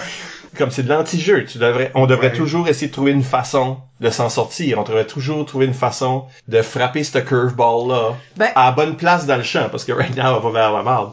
Mais des fois, t'as plus l'énergie pour ça. Tu sais, ça devient comme... Puis je pense qu'un bon exemple de quelqu'un qui réussit ça, c'est Elisa Mel, qui était dans une impro longtemps passé, où est-ce que quelqu'un aborde un sujet que la touchait personnellement, qu'elle était pas prête à discuter, faisons pas cette impro ici, là. Mm-hmm. Puis elle a fait dans l'impro, on commence pas ça. Comme son personnage a dit ça. Puis l'autre personne a comme compris, ok, c'est pas, on peut pas aller là. Puis on était dans une autre direction. Puis je pense que c'est une façon que ça paraissait comme si c'est son personnage, comme s'il y avait déjà une relation établie. Puis l'impro a réussi à évoluer dans une autre direction. Mais c'est pas facile faire ça. Faut vraiment que tu sois rapide puis que... Oui, pis ça dépend des situations, pis il y en a que t'es comme, tu sais comment te sortir, mais d'autres que tu as pas vraiment pensé. C'est ça, là. Parce que c'est une bout dans la fromagerie, là. Moi, je peux comme faire. un autre exemple cet été à l'imprévu, là. Il y a un joueur, il va pis il lance une chaise par terre, sur le plancher. On se fait prêter ça là, puis si qu'on casse une chaise, parce qu'un joueur l'a garoché toutes ses forces à terre, ben là, on va perdre la salle puis on pourra plus jouer là, tu sais. Là, c'était comme une mauvaise surprise pour tout le monde parce que tous les joueurs ont fait, tu sais, comme même le staff a fait, oh my god, qu'est-ce qu'il a fait là? Ben moi, au lieu de faire comme, moi j'ai arrêté l'impro, arrêté, mais c'était comme une humoristique, j'ai dit, ok là, wow, là puis là j'ai embarqué là-dedans, puis là ça a viré comme, tu sais, j'ai pris ce mauvais moment-là, que là, tout le monde était comme paniqué, puis j'ai essayé de virer ça, tu sais, comme, ok, tu sais, on va enlever le malaise de comme, il est arrivé de quoi de malaisant, tu sais, ça arrive, tu sais. Mais je pense qu'il y a un élément d'une mauvaise surprise, que c'est que là, on n'est plus en train de faire une impro. Comme, dans ce cas-là, mais aussi dans... Ça nous décroche. Est-ce que le public peut voir que le joueur veut plus être là? Ou même comme, il y a des moments jusque j'ai vu des joueurs faire ben ça, c'est pas une très bonne idée, ça. La mauvaise surprise, des fois, ça peut aller chercher comme un humour dans sa forme, ça devient méta un petit peu. But je pense que quand le public sort de l'impro puis là redevient du monde dans une salle qui watch du monde debout, pas en costume, dans le néant. Puisque là, c'est comme, ouf, ça nous a enlevé du spectacle. Tout le monde a tellement comme, tous les joueurs, tout le monde a tellement comme, arrêté d'être comme, on est d'un match, là. Tout le monde a fait comme, t'es ramené ça, faut pas que tu restes dans ce malaise-là trop longtemps parce que là, l'expérience du public est affectée par ça. Parce qu'après ça, si tu l'accuses pas qu'est-ce qui vient d'arriver, tu fais comme si de rien n'était pis tout ça, ben, ce malaise-là, il peut rester pour 3-4 impros après, puis le monde est moins dedans, puis ils se sentent mal à l'aise. T'sais. Des fois, faut vraiment... T'as pas le choix, faut crever l'abcès, faut l'accuser. OK, ça a arrivé. T'sais, ou justement, là, comme... De quoi de tellement gross, t'es comme... Pourquoi tu fais ça? Si on fait-tu vraiment suicide pour 4 minutes, là? Comme, c'est ça que c'est... Moi, moi c'est ça la face que je fais quand je fais... Les arbitres devraient faire des nettoyages plus souvent. Oui, il y en a pas. C'est ce que je comprends. Un dernier aspect de la surprise, c'est se surprendre soi-même. Mm-hmm. Comment important que tu penses que ça, c'est à l'intérêt du joueur de continuer à faire de l'impro, dans le fond? Ben, je pense que c'est à la base de n'importe quel joueur. Si tu veux continuer à être un bon joueur ou ami d'impro, faut que tu te surprennes. Tu sais, tu peux pas juste tout le temps faire tout le temps la même affaire à toutes les fois, tout le même spectacle, tous les jours, tout... Ben voyons, Bob, ça marche. Ben oui, c'est ça, mais ça marche. Mais, à un moment donné, c'est que ça marchera plus. Puis à un moment donné, t'auras plus de fun, tu sais. C'est pas vrai que le gars qui fait le même show à tous les soirs pendant 365 soirées dans 3 ans, qui fait tout le temps le même spectacle, qui change jamais une joke, qui change jamais rien. Il y a plus de fun à la fin, là. C'est une job. L'impro, ça devrait pas être une job. On est pas payé, anyway. Personne qui est payé, on paye pour jouer de l'impro. Ça me coûte des 50$ de gaz à toutes les semaines, monter à Batter juste pour jouer de l'impro. Mais si ça serait juste pour faire le même show à toutes les fois, je monterais pas, là. Tu sais, j'ai pas de fun. So, on va y aller. On va faire un bon spectacle que moi, je vais être satisfait avec, que je vais faire des choses que je pensais jamais j'aurais fait. mais qu'à la fin, je vais être comme, tu sais, tu vas être fier de ça, tu sais. Tu vas en faire des mauvaises affaires, là, tu sais. On a toutes fait, là, des impros, t'es comme, j'y pense plus, je veux plus jamais la revoir, cette impro-là, tu sais. Puis mais souvent, t'es comme, j'aurais pu faire ça. Mais, faut qu'on se réinvente, faut qu'on amène ça ailleurs. On peut faire l'impro de match tout le temps, mais c'est le fun aussi d'aller explorer, tu sais, aller amener l'impro ailleurs, tu sais. Moi, j'adore voir un nouveau genre de spectacle d'impro, tu sais. On fait souvent l'impro match hockey, bande, c'est ça que c'est, mais j'aimerais la voir maquillée différemment un peu, là, tu sais, l'amener ailleurs, la faire évoluer un peu, mais garder l'essence du spectacle, puis pas trop, tu sais, je veux pas que ça vire juste faire des affaires pour faire des affaires. Faut que ça fasse du sens dans comment qu'on amène l'impro, mais je crois qu'on a une place à quelque part, on aurait une place pour amener un spectacle d'impro ailleurs, tu sais. Justement pour surprendre, parce que on a tellement fait de la même affaire tout le temps, tout le monde. Les improvisateurs sont plus surpris et on a tout fait ça, on a refait juste la même chose à chaque année, on se réinscrit dans une ligue, on rejoue de l'impro, on en gagne des étoiles, on fait les mêmes impros tout le temps, avec des mêmes joueurs souvent. Je pense qu'on aurait, je veux pas enlever ça, j'adore faire ce concept-là d'impro, mais j'aimerais avoir un nouveau concept, tu sais, comme de quoi vraiment plus fly, peut-être que c'est un spectacle, on sait qu'il va y avoir un spectacle d'impro, mais ça va changer à chaque fois, un peu comme vous l'avez fait avec votre troupe d'impro, les impromptus, que le spectacle changeait à chaque fois, tu sais, comme ok, ben cette semaine on fait un théâtre, c'est des super-héros, là, tu sais, comme cette semaine on fait de quoi de plus abstrait avec des ombres puis des, je pense que on a une place d'impro qu'on aurait besoin. Je trouve ça il y a une lacune là-dessus qu'on devrait aller chercher. Je dis ça, je serais comme tu sais, pourquoi tu le fais pas, tu sais, on dit toutes des affaires comme pourquoi tu le fais pas, mais tu sais, je pense que il y aurait une sérieuse discussion à avoir si qu'on peut faire un différent spectacle d'impro, justement, qui serait bon pour les improvisateurs puis bon pour le public, pour les surprendre à nouveau, tu sais. C'est ça qui manque, là. Ben, je pense que le troisième acte de ma carrière d'impro a beaucoup été à propos du fait que j'étais bored.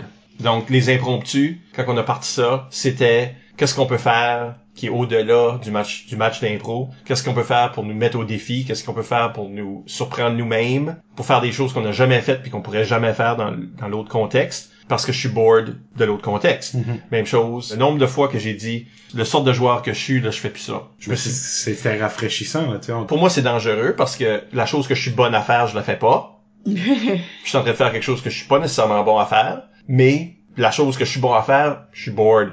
So, je pense que pour des joueurs, tu veux pas te rendre là, tu veux pas te rendre au point où est-ce que tu veux lâcher. Fait qu'il faut que tu te réinventes petit peu par petit peu, là, tu sais, faut que tu... Ouais. Donc, pour moi, c'est important de réaliser que de quoi est ta force, puis agir déjà pour que tu deviens un joueur plus polyvalent, que ça devienne pas ta seule force. Combien de personnes qu'on connaît qui veulent plus faire de rimer, veulent plus voir de rimer, parce qu'ils étaient le seul joueur qui faisait toutes les rimées, puis ont fait assez de rimées pour nous tous, puis pourtant, c'est leur force. C'est un verbomoteur, jeu de mots, choix de mots intéressants, vocabulaire, puis ils l'ont plus dans leur boîte à outils parce qu'ils l'ont brûlé, puis là, ils veulent plus le toucher. Pour moi, c'est comme joueur de faire une constante recherche, de tout le temps être comme, ok, ben, comment est-ce que je peux améliorer ce site? Comment est-ce que je peux faire ce sort? Je suis un joueur qui est tout dans les impros comiques. What if que je suis dans un impro dramatique? Je fais yang des personnages puisque je suis Isabelle à la plage, constamment. Je suis tout le temps Isabelle dans tout.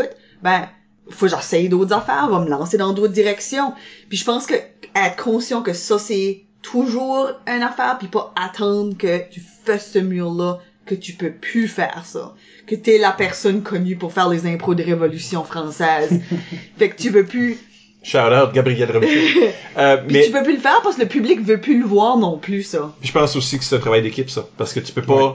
Si tout le monde refuse de rentrer dans cette rimée-là, puis là, c'est pour ça que t'es stuck à faire des rimées. Yeah. Le problème est pas dans toi, là. C'est pas toi en train de surexploiter ta force. C'est le monde qui sont en train de te forcer à faire ça, puis t'ont mis dans un moule, puis t'utilises comme un spécialiste quand toi, tu devrais essayer d'être un généraliste. Mm-hmm. Qui peut avoir des armes plus fortes que d'autres, mais tout le monde devrait essayer d'être généraliste parce que là, aussitôt que quelque chose commence à comme trouver ça plate, les autres affaires sont pas comme à zéro, là. Toutes tes stats sont pas toutes à zéro à part ton rimé. Non, exactement.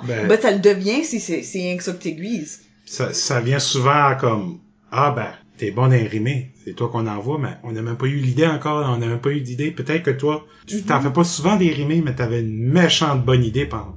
Le caucus t'inspirait. Force-toi un petit peu à essayer de faire ta rimée. Tu sais, ça va faire une bonne impro, là. Puis t'as pas besoin d'être incroyable, là, même une chantée, tu sais. Ouais. Si tu le pratiques jamais, ces affaires-là, tu deviens pas bon, puis là, on est tous, OK, Guyane, on va aller faire la chantée parce qu'elle fait des chantées. Mais tu sais, faut qu'on essaye aussi, là, tu sais, puis on peut pas la laisser tout seul, toujours là-dedans, à faire des chantées. Peut-être qu'elle aime ça, mais à un moment donné, t'aimes pas tout le temps ça. Il y a des fois que t'es comme, ah ben là, ça me tentait pas, là, d'aller faire la chantée, là. Même cette journée-là, t'es pas dans le mood de faire ça. C'est pas le headspace. Puis peut-être que d'autres mondes veulent faire des chantées, mais ils font tout comme, c'est ça, ils sont ça c'est le bag à ça. Guyane. Une équipe devrait se parler puis dire qu'ils ont des intérêts puis le monde, parce que je suis sûr qu'une Guyane dans une équipe est bien game qu'un Bob à le faire la chanter, là. J'y allais aussi, là, tu sais, j'aime ça, on va faire des chantées. Oui, c'est bon. Karaoké, c'est bon vrai. à ça. C'est vrai, c'est ta thing, ça. C'est une de tes things. Dernière question, surprise. Oh! Mais je dis ça comme si ils avaient pas lu sur Facebook à l'avance. Ben, Elise Amel, sur Facebook, justement, elle nous dit, qu'est-ce que tu te donnerais comme conseil à ton jeune toi si tu pouvais lui parler par rapport à la surprise? Je sais pas si je changerais des choses, tu sais, tu te dis, je ferais pas ça, puis je ferais pas ça, puis je ferais pas ça. Mais je pense, aller dans le passé puis dire à moi, hey, tu devrais pas faire ça, ben, ça tue la surprise, tu sais. Tu le sais que tu vas pas le faire. Mais moi, je pense, c'est sûr que tu te dis, j'aimerais revivre, je dirais peut-être comme, ah ben, fais pas tout le temps le même personnage, fais pas tout le temps.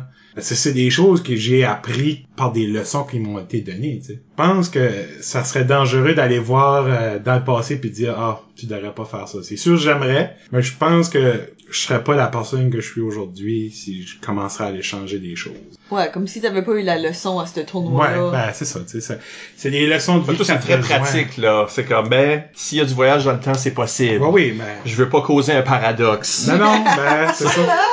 C'est vrai, je veux pas, parce que là, je commence à changer ça, ben là, tout change, là.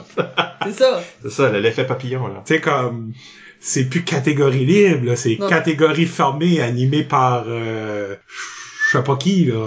C'est toi qui anime, catégorie fermée. Catégorie fermée. T'as déjà fait du podcasting. Ça dure 45 secondes. Là-dessus, fin surprise. Surprise. Ouais, fin pareil, là. On va vous rappeler que vous pouvez nous laisser des commentaires par courriel à improvisationnb@gmail.com, sur le blog d'ImproNB au impronb.wordpress.com ou sur les médias sociaux. Nous sommes ImproNB sur Twitter et Instagram et ImprovisationNB sur Facebook. Et vous pouvez écouter tous nos épisodes au complet ou partiellement par l'entremise du blog. Moi, je lâche après 5 minutes. J'aime écouter la toune, puis là, c'est fini. Ben, en tout cas, c'est sur le blog, c'est sur iTunes, c'est sur YouTube avec des photos. Encore une fois, merci à Jonathan, Bob, Savoie pour s'être prêté à l'exercice. Merci à vous. Merci Isabelle. Merci Michel. Et à la prochaine pour un autre entretien avec une vedette de l'improvisation. Non, non, chante les toutes. Faut que tu chantes. Je me souviens plus du thème.